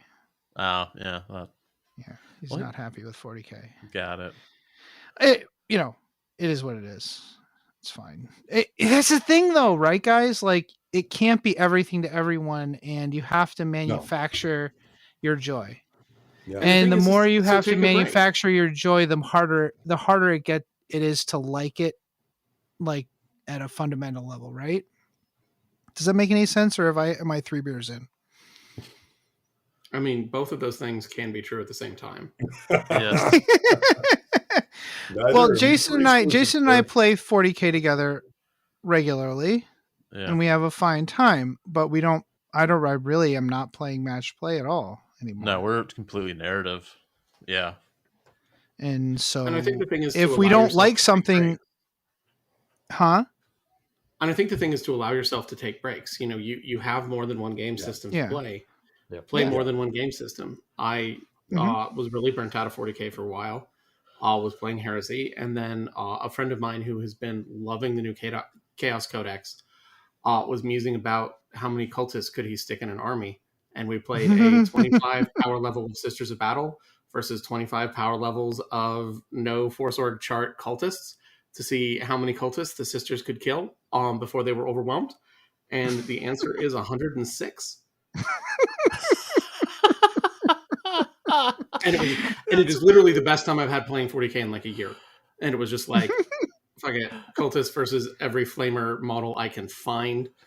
I brought novitiates because I was like, yeah, calling a bunch of cultists is a thing that novitiates get to handle. And they were like, they just stood in the middle of the battlefield and just cut cultists down until they died. It was great fun. And I was like, this is not a serious game of 40k, and I just don't care. Like leaving yourself the opportunity to take breaks, to, explore new game systems, to try stuff is, I think, a perfectly healthy way to approach the hobby. Yeah, I think you're right. And, the fact that we have a lot of options right now is good. Like there's a game for you out there, even if it's not in print. Right. Yeah. Right. All right. Brian, what was the shittiest hobby project that you engaged in this year? What did not produce the good brain chemicals, or did you shed yourself of those? I'm taking I'm panning through the room really quick. Mm-hmm. Oh, the shittiest hobby one is real easy. I have 2 commissions left. Still, I've been saying that for a long time. They are terrain commissions because unfortunately that's what I'm known for. And I love painting my own terrain. I fucking hate painting everybody else's terrain. So the worst project for me was trying to muscle my way through these things and not be able to do it. And I'm like kind of on the verge of like, here's your shit back. Cause I'm painting it more out of obligation than I want the money kind of a thing. And yeah. And terrain, like, I don't want this to beat me type thing. Well, but yeah. And terrain actually also, I have problems with the shoulder, and terrain irritates the shit out of it. And it's one of those things where I do want, they're both cool guys. I want to get the stuff back to them, but when they're done, oh yeah, no, the evil Space Elf studio bullshit is fucking done. I am not painting for other people. So yeah, so that'd be the worst one. I mean, personal project, the only one that I thought would take off more and just didn't, that just kind of didn't spark joy, believe it or not, was the 30K World Eaters. Painting those, and it was really, I mean, you have to consider like when it came out. It also was like right before that big dry spell that I had. It was just a bad time, and they're great 30K models. And the thing is, I'll sit there and write down all the stuff that I buy, and then as I paint it, I scratch it off, and and I'll kind of beat myself up sometimes, like, oh, why did you buy that? There's nothing that I bought this year that I'm like, oh fuck, why did I do that? That was a dumb fucking move. Like everything in there, I'm like, oh yeah, I'll get to that when I feel like painting it. Like I'm not, none of it's obligation stuff. And the 30K stuff just kind of fit in that window where it's like, oh no, I'm excited about this stuff and it's cool as fuck, and I can't wait to to work on these and add more. But yeah, I thought that the 30K stuff would spark more joy with me, and it didn't. And that's okay. It's just when I was like confused as to why that wasn't happening, then that's when I looked over and I was like, hey, Yellow Titans with black cocaine van, flames on them, like that works, so it's like, it's just, again, that was part of like the good part of the year. It was just going, well, don't be sad because the thing you want to be into right now isn't what you're into. Just follow the thing that is, that is bringing you happiness. And that's what this year was. I mean, even at the end of this year, I was like, oh shit, if I do this and do that, I can knock out these squares on this hobby bingo card. And I was like, why the fuck would you, who fucking cares? It's a fucking card. It's a joke. Although I do have to say, I'm really proud of like doing 13 out of 25 squares and avoiding getting a single bingo on that card. So that's epic. But if you finish a 10 model unit and still not get a single bingo on it, I'm like, that's a fucking win for me. You're going to get like 3 when you finish Mortarion though. Well, no, it's just 1. It's just a Lord of War slot is all that it is. But in my heart, I'll get all 15.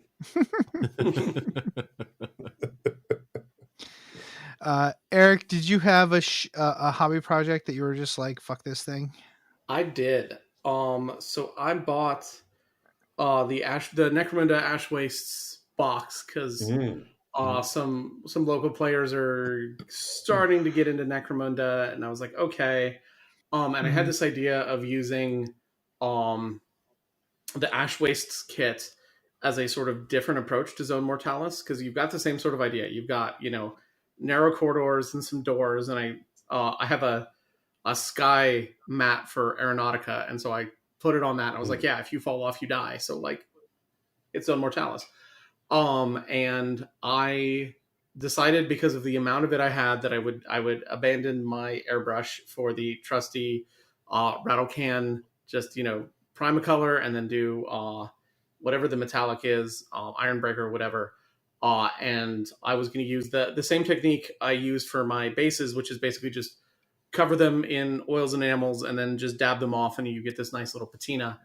And the primer I used is bad. And so when you get to that last step where you dab it off, you can dab it off all the way back to gray plastic if you're not careful. And that is probably the most demotivating thing in the entire world, that I have a box of terrain that I have to handle incredibly carefully so as not to interfere with it. And like, which is literally the opposite of what you want from which terrain. is like terrain. Yeah. And it's terrain, so how do you strip it? It has one job, right? Yeah. Mm-hmm. Yeah, it has one job. And so I just it's sitting in a box. There's one platform and 2 walkways painted. And I just every time I think about getting back to it, I'm just or I could not. But it's have you considered clear coating it? I have. I've not only considered it, I have clear coated it. Yeah. It's actually that's the only way to do it. The friction of dabbing. It's not a chemical action. It's the fact that there is any friction on the paint is causing the primer to give out. It is not bonded to the plastic. It's not bonded to the plastic. Yeah. Holy balls, fuck. Yeah. So this awful. Reaction is basically the reaction I had. So that's just sitting in the box, and at some point I will go buy $15 worth of LA Totally Awesome and just strip it all back down to the studs. But that is incredibly demotivating, and I just sell it on eBay and buy another box. I legitimately might, because it's just it sucks. And and while I was doing it, the first couple stages, I was like, oh my god, I've forgotten the joy of rattle can priming. I've got a table worth of terrain primed and base coated today, and little did I know that was not the case. Oh my god! Yeah, thoughts and prayers. Dude. That's awful. That is definitely a thoughts and prayers moment. Jesus Christ. Jason, anything shitty happened in the hobby for you this year? I don't know, man. After hearing Eric's shitty thing, that's almost pretty epic. I think trying to paint the white bolter casings for Thousand Suns Horus Heresy stuff has been pretty close to a nightmare for me, but it's nowhere near as bad as making as terrain losing paint. Wow. Yeah. I think it's what is it made of? Resin, for God's sake? Yeah. That's what it sounds like, right? Yeah. Sounds like a problem you'd have with resin, not plastic. Yeah. So I guess, that's the shittiest project was kind of that. Yeah. Bolter casings are tough because especially when they have ornate shit all over them. Right. Well, I normally don't paint bolter casings. I just paint the whole thing, some sort of metallic and leave it alone, wash it and go. But I'm trying to be more whatever iconic with that. I don't know. The one time you go extra. Yeah, the one time I go extra, it just turns around and slaps me. It's not real fun. So I guess that's really there's that, and hold on. So over the summer, I guess it was in June, I painted an entire Custodes force and literally forgot that I had painted it. I did not take any pictures. I forgot I even bought the thing or that I had built it. And I kept telling myself, I've got to get this Agents of the Emperor or Forces of the Emperor Horus Heresy book. And I couldn't remember why until I was looking. I was I've got Custodes.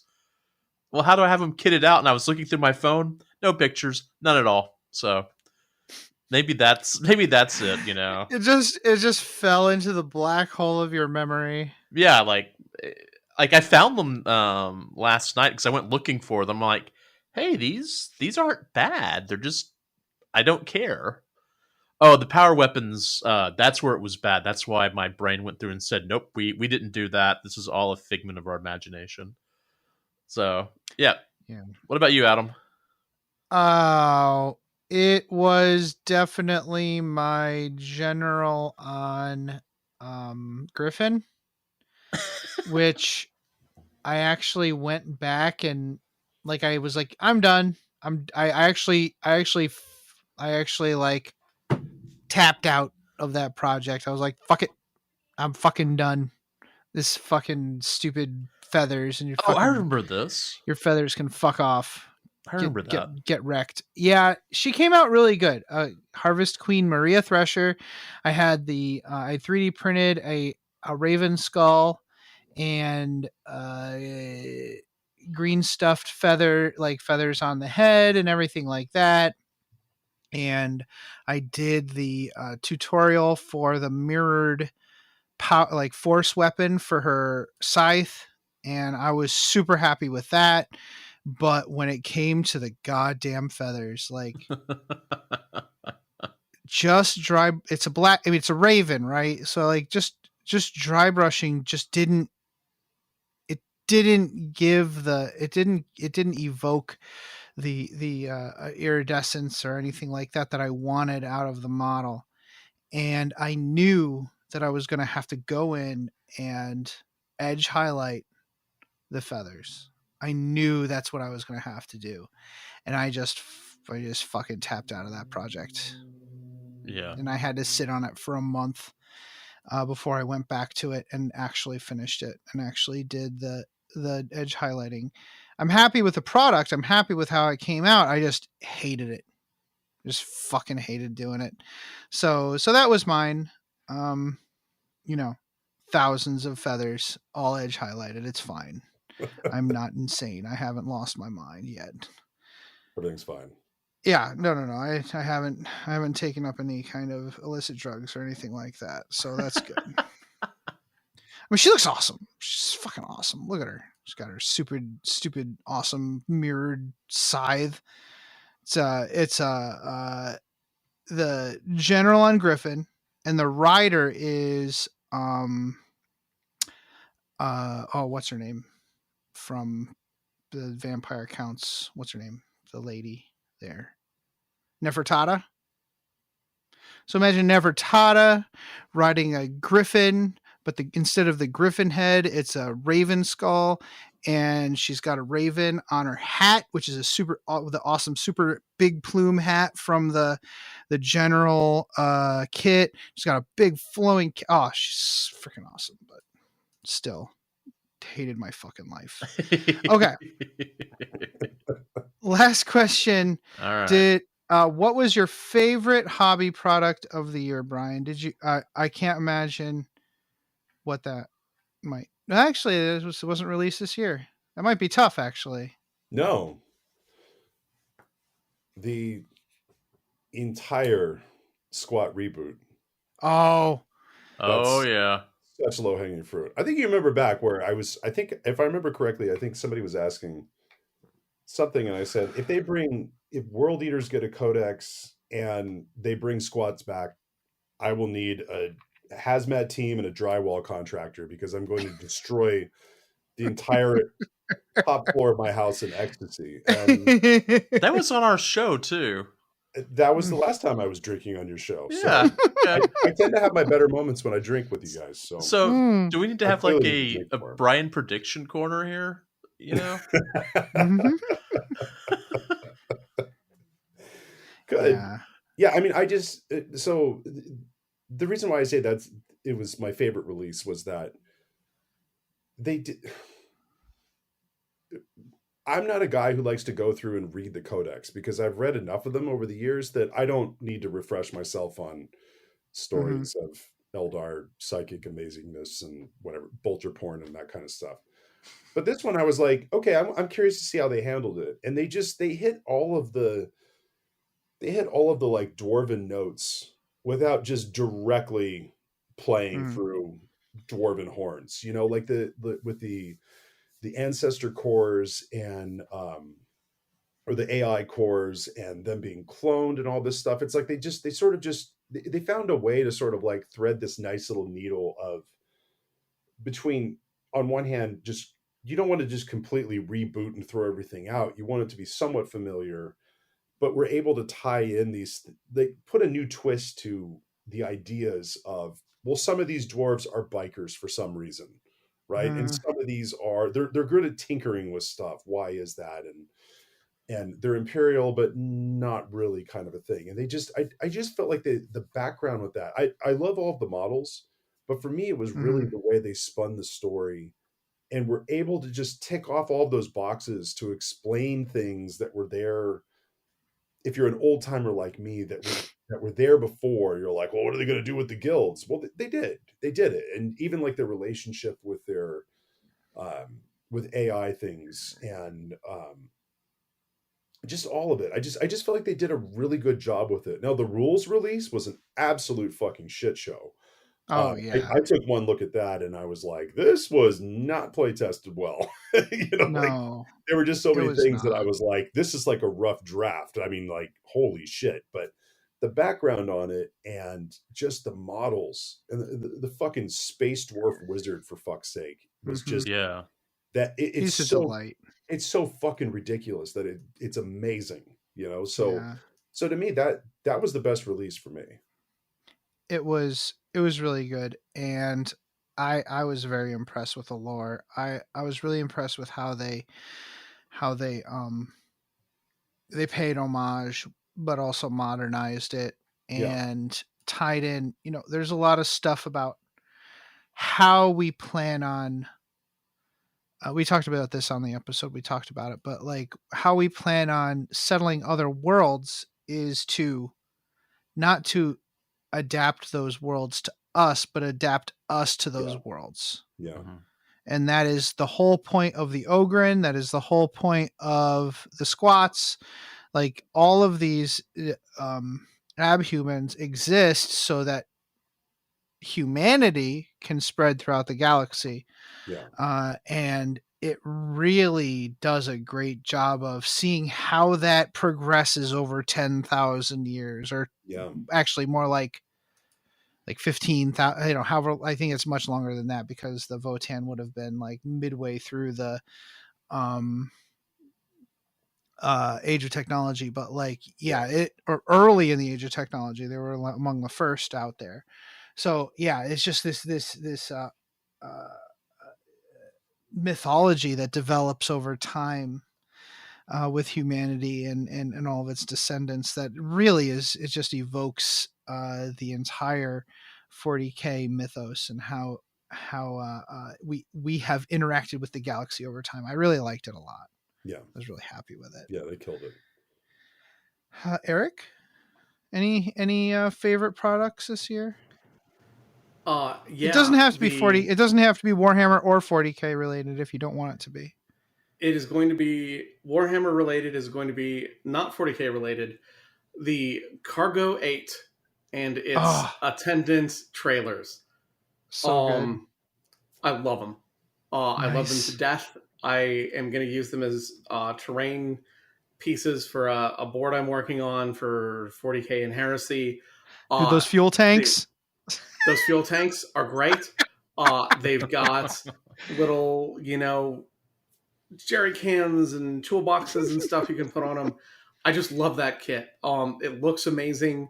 And it's just this sort of aspect of the Warhammer universe that's always sort of been just lurking there. And then one day they came out and were like, hey, we made Cargo 8s. And then I bought 3 of them. And it's a weirdly detailed kit to put together. I spent a lot of time on the suspension of a truck that has no points. But it's just a great kit, and I was like, yes, I want this. I love this. Thank you for making the weird corners of 40K. So yeah, that's mine.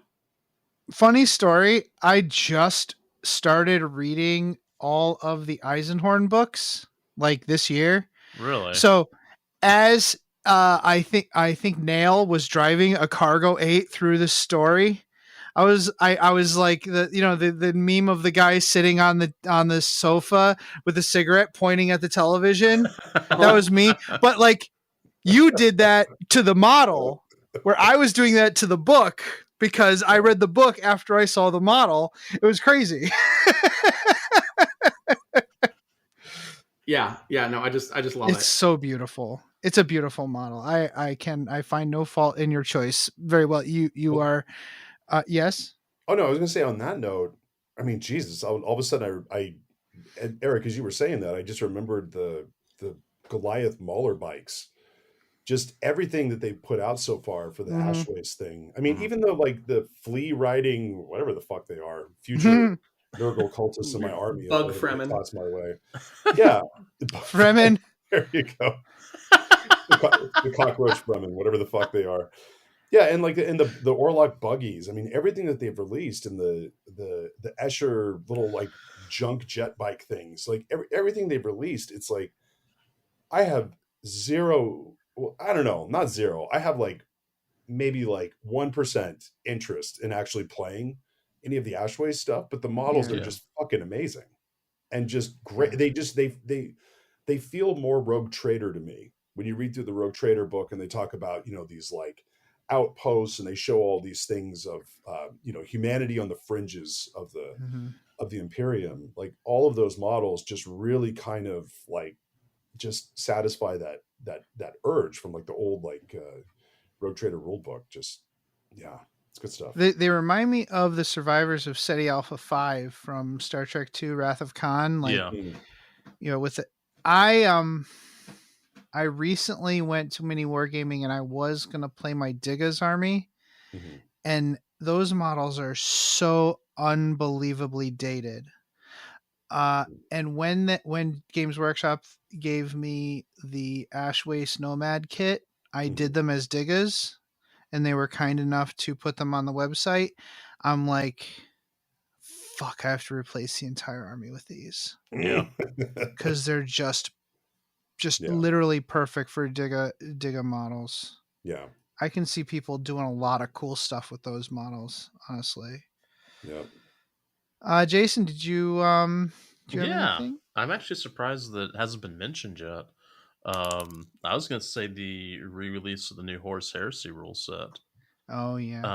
But if we're wanting to go specifically for like a model or product, I want to say the new Mark 6 Marines, which are the almost the exact same scale as the Exalted Sorcerer and the Thousand Sun rubrics, which means that I'm kit bashing even more than I normally do, and that's kind of obnoxious. there should be a point where it's just like, no, back away from 5 boxes to create one dude. Just stay with 1 or 2. That's fine. So, but yeah, those Mark 6 are, I've actually been kit bashing them to turn them into consoles and really pushing the idea of the sergeants and the characters just to make it a little more flavorful, I guess. Every squad having a personality. Yeah. I accidentally created I don't even know what the hell he is, like an apothecary, because I was goofing off and realized, if I just paint this guy white, I've got another apothecary or a Primus Medicae. That rocks. Okay. So, yeah. Fantastic. What's mine? I have one and a special and a special mention. My main one is the new Battle Wagon kit. Oh yeah. Very impressed with that. It's freaking amazing. You only have to cut off like the back section and throw all the dwarf heads away. And then you can fit like Gretchen head inside each of the turrets. Sure. And there's plenty of room for magnetizing a proper kill cannon on the top instead of whatever stupid laser gun those stupid dwarf people have. And I am all about that new Battle Wagon kit. It's super cool. Special mention goes to the Demios pattern Predator. You motherfucker. You fucking fuck. I really want to start Aurora chapter. Yeah. It's not. No. Just no. No. I can't. No. Thank God they're not squadroned anymore, right? Like, that would be a goddamn nightmare. Mm-hmm. 9 predators? No one's got time for that. Although with the new 4-star chart, I could go 3 predators and 3 vindicators. They need to produce a Demios predator or Demios pattern. Yeah, of that, and that Vindicator is the word you're looking for. Vindicator. Thank you, Vindicator. Demios pattern Vindicator, and then we might talk about it. We might talk about that. There is a Forge World one. Yeah, no, thank you. Actually, that would be. I mean, I was thinking about it anyways, so why not? Yeah. And I'm trying to think of a way to take the Aurora chapter and also make it a Horus Heresy army. I was thinking, in the Horus Heresy, the Aurora chapter was a chapter of the Ultramarines. Yeah, they were, so just right? 3D print yourself some shoulder pads. Yeah. Yes. And 3D print some shoulder pads. Maybe do a halved scheme, half blue, half green, right? Yeah. Yeah. Fuck off. Okay. Yeah, so or blue with green accents. Yeah. There you go. Yeah. So there's plenty of room to do this, and tell yourself it's just a Zone Mortalis army, and then buy yourself 9 predators. Yeah. I like the way you think, Eric. This makes me feel good. Are predators squadroned in Horus Heresy? Or it's a percent? I legitimately don't remember. I think it's like heavies are like a percent of your force or some bullshit. I don't know. Codex with me. It doesn't matter. It's not going to happen. It might happen.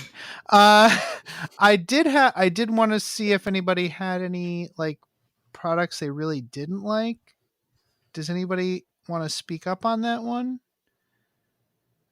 Yeah, it's so hard. Oh, you do? I do. Yes. Hook a brother up. So the Horus Heresy upgrade kits have been banger after banger, and then the Space Wolves came out. Oh! You mean my favorite children? I blocked that. I blocked that. I am a dedicated Space Wolves fan. The Imperial Fists were going to be my side army for Horus Heresy. I was like, the moment Space Wolves get rules, we're switching to Space Wolves. Their models came out, and I was like, oh, never mind. And then I was like, okay, we've had another chance at this. Maybe someone has read the design brief about what Heresy era Space Wolves should look like. And then those head upgrade kits came out, and I'm like, oh, no, they didn't. Cool. No. And I just can't. It's just, I don't know what it is about Forge World that they have figured out the essence of every single army in this game, and then the Space Wolves they just give to Jimmy the intern, and he just fucks it up. With the upside down, what was it? The upside down bolt pistol magazine. The upside down bolters. The special model that you can build out of the same thing as those iron sights really? Are they iron sights or are they laser? Well, pointers? They're not a tactical grip, which is what they were trying to convince us all they were. That like, oh no, the Space Wolves have like cool submachine gun. No, it's tactical. You just hold it. You hold. It's like a teacup. Yeah. And you got a pinky up. You just pinch it right here, and you're like, "Hey, it's my tactical grip. This is the most the banana fur, like the whole thing. Just like the Space Wolves range is just hot garbage. Which I mean, Lehman Russ is a good looking model, and Lehman Russ is a good looking model because he was sculpted by somebody else. And the painful part is the models that came out at the same time were the Thousand Suns, and those models are amazing. And so you're like, Forge World, I know you can do this right. Yeah. You just chose not to. And they did it again, and they triggered all my PTSD with their Mark 6 furry masks. You just can't do it. Not to go Old Testament or anything, but a few beers in, I guess I can go there. I mean, is this a thing? Is this like God testing? Like, is this like Games Workshop testing Space Wolves fans? Like, you guys are really into this fucking shit. Prove it. God sends his shittiest models to his deepest fans. Just because of that, I'm gonna spend all of my disposable one child two income, one child income on a Space Wolf Force, all wolf heads. It's going to be amazing. Yeah, no. No, I'm not going to don't. do that. I'm going to spend all my money on Predators. It's fine. I do have one. Warzone Nachmund match play mission pack. Oh, I forgot about that. What the fuck are you guys thinking? Yeah, that was not impressive. I didn't even open that. Dude, what the fuck are you thinking? Yeah. Charging, was it $45 for that hot piece of street trash garbage dumpster fire? I don't mind. I actually don't mind the secondary objectives changing from season to season. I don't mind the missions changing from season to season. I think it all makes a whole lot of sense to me, actually. But don't charge $40 for this tiny little 40, whatever the fuck it was, for this tiny little book.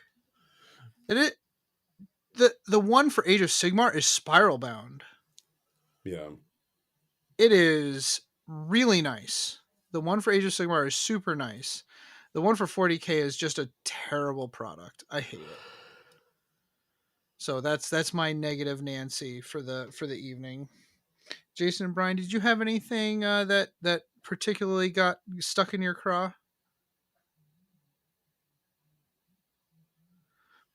But that shows how good these miniatures are. I was a little aggravated that it's taken a while to get those Thousand Suns Mark 6 helmets out. And I still don't think they're available.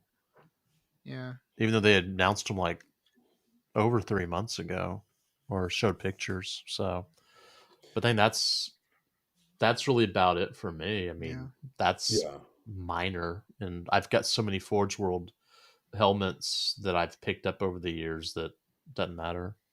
Right. Yeah, model wise, I don't think there were any really big misses for me.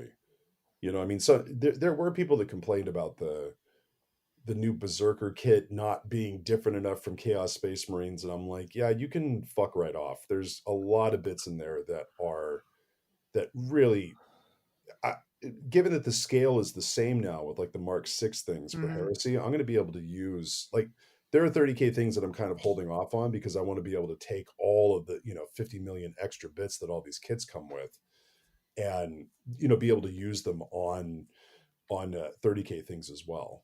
And so, yeah, I mean, the only thing, Adam, I would agree with you. Like the Nachman book was just, that was a giant, like, what the fuck did I just buy? Kind of a thing. Like, what did I waste my money on? You're going to change a couple of secondaries and submissions. That's $25 tops. Yeah. And that's $25 with today's inflation. That's not like $25 solid value, but 45, yeah, you can get fucked. That's I'm not someone who complains about prices. I love blowing my money on Warhammer, but that was just it's just useless shit for $45. Yeah, absolutely. All right. Well, hey, what do you guys got planned coming up for 2023? Like, besides we're like in our 40s, let's get our butts checked so we don't die. Other than that, like, what do you got going on? hey, I'm scheduled in February, sir. Dude, I went early because we had it in the family. That. Yeah, I went early because we had it in the family. The doctor was like, "Ooh, good thing you came in. You're coming every 3 years, by the way, because holy shit." No, Adam, I can tell you, like, take comfort or just, pat yourself on the back. I mean, your story was when my doctor said, so now we're moving it a little bit earlier. And I was like, oh, fuck yeah. I know this guy named Adam. Like, get me in there. Shove that thing straight up my fucking ass. I don't care. Let's see what's going on. I want no surprise. 39. Yeah. I'm holding out for another year. I'm 39. Oh, yeah. No, that's fine. Yeah, I'll be 47 in a few months. I'm like, oh yeah, shove that thing up there hard. Go deep. Give it a look-see. Take as long as you need. Just fucking make sure there's nothing up there. So, you gonna go to any events this year, Brian? Anything like that, or are you gonna host your own events this year? Yeah, it's more hosting our own stuff here that I'm going to do. So this summer I'm going to do a Heresy event through, or not Heresy, a Titanicus event through so jealous, through Herrick Games. And Eric, this room, I won't tilt the camera down because Jesus Christ, do I need to clear stuff out again. But this room is all yours if you want to make your way down. I'm trying to get Colin to come from Idaho too, and just have like a nice, just have a fun weekend. I mean, we're starting our Titanicus gaming days in January. February is our first like real day that we're doing it, but January we're going to do like a prep day and just start getting terrain ready and doing all those things. And as far as going to any events, I maybe if something strikes my fancy, but otherwise if I go to any events, they're probably going to be Titanicus events because after going to that one this year up north in Chico, the people that play that game are my speed. They're people that get it. If you get Titanicus, you're the kind of person that I'm willing to, a stranger I'm willing to play, a couple hours with. And I'm totally cool if, one flamer shot takes out 3 Titans and there's just mass bullshittery all over the place. It's amazing. And I'm here for all of it. Yeah. No, it's a delight. Win or lose, it's a freaking delight. As long as things explode, you're good. Yeah. What World Eaters is your hobby? Yeah, that's what's going to happen. Well, that's the 40K thing that I'm actually excited about is when the Arcs of Omen thing that has the boarding actions. I am all over that because I mean between my stuff and I mean Christ, Carl has an 8x4 table that I did for him with some Mortalis stuff. Like just being able to do those things. And I mean, I'm willing to play a game of Battlefleet Gothic and go, oh, there's a boarding action. We should go play this over here. Now if that's an option. Yeah. And that's what I'll start my World Eaters as, because then it's like with this new who gives a shit Force org chart. I mean, maybe I can just go with all the. Well, no, I mean, it's true. When I saw that chart, I was like, well, if I like these. It's not an inaccurate description. Yeah. It's just funny. It's just funny. I would suspect that boarding actions will have some Force org restrictions, but if you're just painting World Eaters, who gives a shit, right? And I can tell you, however many 8-bound and 8-bound Exalted you can fit into whatever the fucking Force org chart that is. I will find out and I will fucking paint it because I don't give a shit. It's amazing. Those models are delightful. Eric, are you gonna go to like LVO this year or anything like that? Or so I'm not going to LVO this year. My brother and I had an epiphany actually, which is that the reason we go to LVO is we like playing with each other, and we could just do that at my house with my dogs, and then I don't have to worry about getting boarded 1,500 points of Imperial Fists crash painted in a month. So we're gonna do that instead. Which is delightful. I'm super hyped for that. I'm gonna try to make this thing Brian's doing, and I really liked Nova. And I'm gonna try to see if I can get to Nova again this year because they play obscure, weird games and it's fun. And so I think those are my big events. And then for projects, sort of inspired by that and a little bit of a sort of long-term project I have to sort of, be the change you want to see and all that. We had a local event and I realized I've got about 7 tables worth of mats and about 2 tables worth of terrain. And I want to close that gap. So I'm going on a terrain binge so that I can actually legitimately host something here if I wanted to, just be like, we're doing a small narrative event or something like that. Right. And just, I know a guy who does commission painting for terrain. If you want to talk to him, he might be able to get some done for you. Brian may crawl through the screen and kill me. So no. Like the Ring. Like the Ring, but Brian Harvey. I think his rage. Okay, there we go. He's moving. I wasn't sure if his rage actually froze his video feed. I stroked out a little bit. I'm back. But yeah, I've got a couple boards that I've sort of been half-heartedly tinkering with for a bit. And now that I don't actually have sort of the pressure of, I got to do this event to do this thing, I'm going to try to push a couple of those to be done and set. So I've got a spaceport board I want to do. I've got a sort of a cyberpunk city that I want to do. And then I've got my next one up after that is I've got a sort of a scale agnostic wrecked void ship that I want to put together, because I had it's a 3D printable file set, and I am on the creator's Patreon, and I emailed him and was like, could I have you remove all the like scale hints for things, so like computers and handles and things like that, and so it works for both Titanicus and 40K, and that should go pretty fast, I'm hoping. So yeah, that's my sort of big plan, is I'm going to try to get 2 or 3 tables worth of terrain done. Hell yeah, dude. That is going to be awesome. What are you thinking about, Jason? We have Adepticon coming up, right? Mm-hmm. Other than that, like... I have no idea. I mean, I'm going to keep plowing through, expanding my Horse Heresy Thousand Suns stuff. I have an obnoxious amount of Mark III and Mark IV, Horse Heresy boxes that I need to build, and it does take a while to churn through.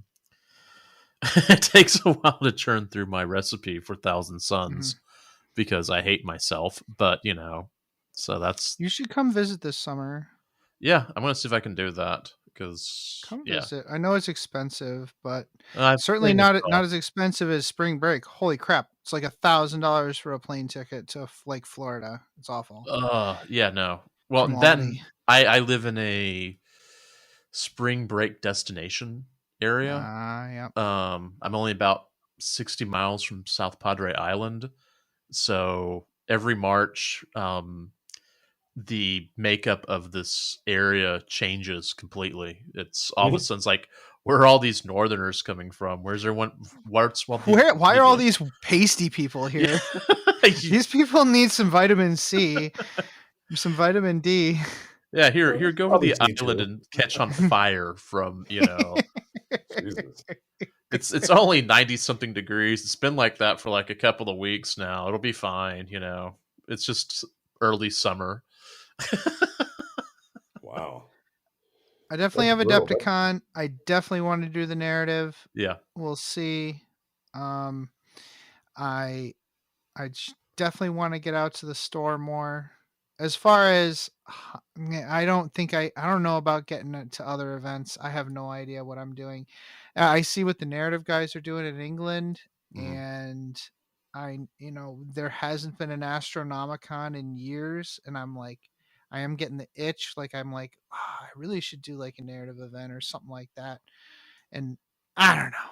It's a lot of work. I don't want to get stabbed. Yeah. So I think I'll mainly focus on just like family and trying to get out to the store a little bit more. And paint wise, I have an entire Tau army from last year that I didn't do because I wanted to do the cities of Nagash. And I've started building on the Rogue Traders, and I don't know, it's not yet really sparking a lot of joy, which is a problem. But I think once I figure out a paint scheme, I think the Rogue Traders will go better. I'm pretty sure, because I love the models. I think the models I put together are nice. I just want to. I'm like looking at the Scions I have for it, and they're looking like Scions. So I might buy some. Mechanicus heads, maybe. Yeah. Because those Vanguard, the Skitarii Vanguard heads have looked really nice on the other models I have. Yeah. I think just adding Skitarii Vanguard heads to the Scions might make them more palatable to me. When you were saying you were struggling with those models, that's exactly what popped into my head. I was like, yeah, you need some Scion heads because they work on goddamn everything. I mean, Colin sent me a bag of like 60 of them, and I am still going through those things because it's like, these cultists don't look right. Hey, like I need something that says Nurgle. Skitarii heads. I need something that says Corn. Skitarii heads. What about Slanesh? Hey, they could be huffing something. Skitarii heads. Yeah, I think maybe that's what I'll do. I've gotten a bunch of bodies built, but I think some Skitarii Vanguard heads would do great for those, and And once I start getting some of the flyers together too. Someone sent me I'm in like a gift exchange, and I put like, I don't know what I'm gonna do for my Rogue Traders main hoopty. Faction doesn't matter because I don't give a fuck. I don't care. I'll probably use like an Inquisitor for the Rogue Trader anyways, so that she can get into whatever fucking transport she wants anyways, so I don't care. They sent me the Skitari flyer. Oh yeah. Which I actually love that flyer, the Ornithopter or whatever. Yeah, it's beautiful. It's so actually cool. Kind of perfect. Yeah. And if I can do some tweaks on it, I can either I'll just use it as a Skitari Ornithopter. I don't give a fuck. Or I could use it as like an Arvis lighter or something like that. So yeah, I think that's going to be my main focus. I'm going to try to stay focused. We'll see how that goes over the year. But yeah, I'm just excited to be alive in 2023. Yeah. So that's fine. Yeah. I'm gonna just enjoy it. I don't know. Just try not to freeze to death. Eric, what was it like minus 20 there this week? Yeah. So when I dropped my dogs off at the kennel for traveling for the holidays, it was minus 20 Fahrenheit, not Celsius. Jesus. Eric, what did I refer to it in the text as? Like some chilly bullshit or something like that? Yeah. You had a deep understatement regarding the nature of that climate. Yeah, it's ridiculous. Yeah, I went camping the other day, and it was like 20, not minus 20. And I made the mistake of I had a synthetic layer, a synthetic bottom layer, a synthetic top layer, but I put cotton in between it, and I thought that would be fine. The cotton got wet, and when it's that cold, cotton just becomes.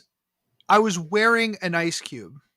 Yeah. I literally had an ice cube on my entire body, and I was freezing. Wool it's just so weird how the difference between wool and cotton. You do not want to wear cotton when it's like below freezing. Just don't wear it. It's really funny. I thought there was no difference. I always thought people were being pretentious when like, well, I have this cashmere, blah, blah, blah, or I wear this like fleece, whatever, blah, blah, blah. Like, no, that's actually a legit, real.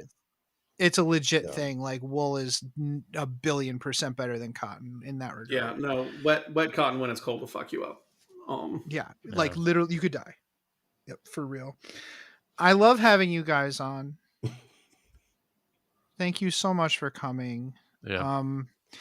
200 episodes. Very excited about it. And by very excited, I mean it's 200 episodes. We survived. It's like, congratulations, you lived.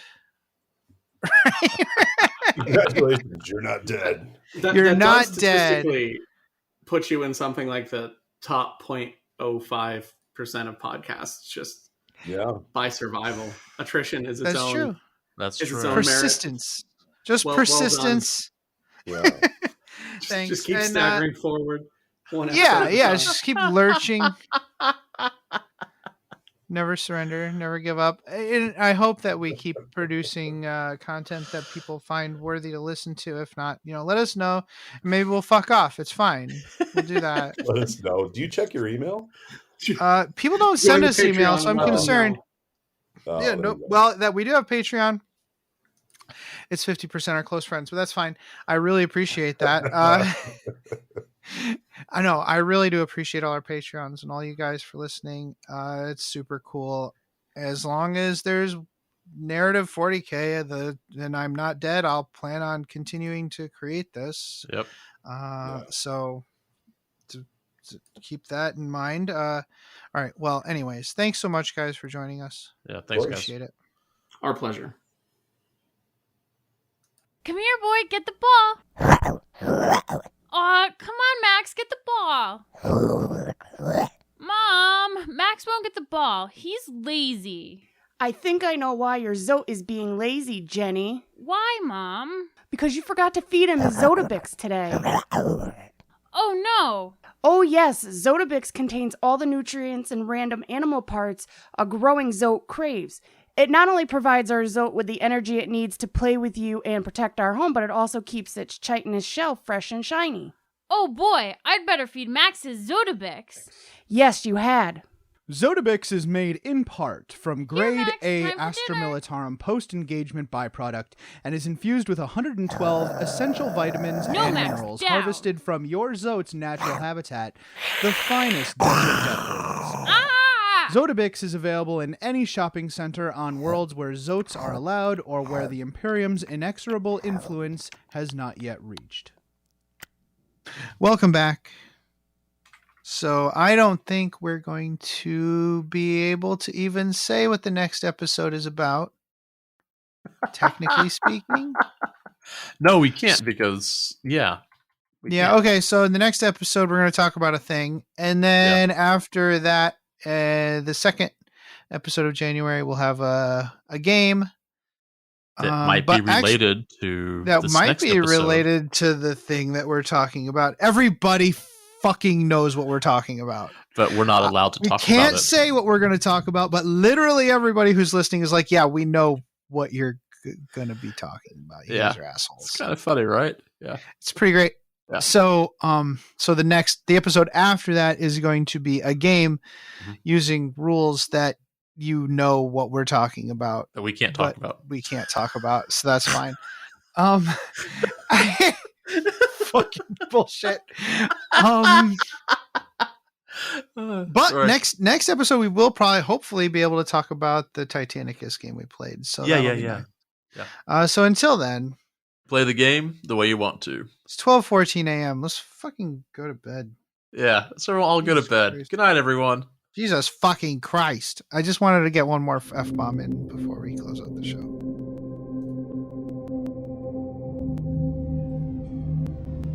We'd love it if you could give us a positive rating and review on iTunes.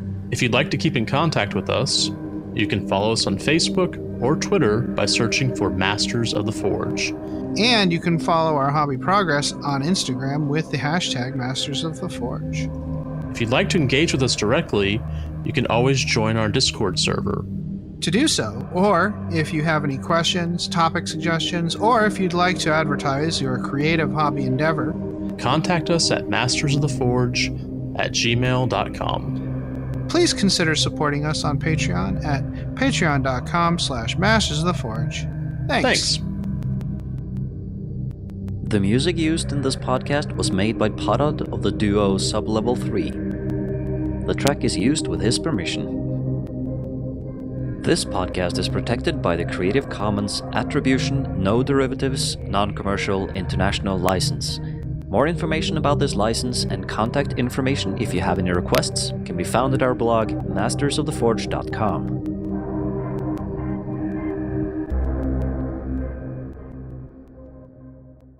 It's such a good feeling to play games your way. It's such a happy feeling 40K'ing away. And when you throw dice with story in mind, it's such a wonderful way to unwind.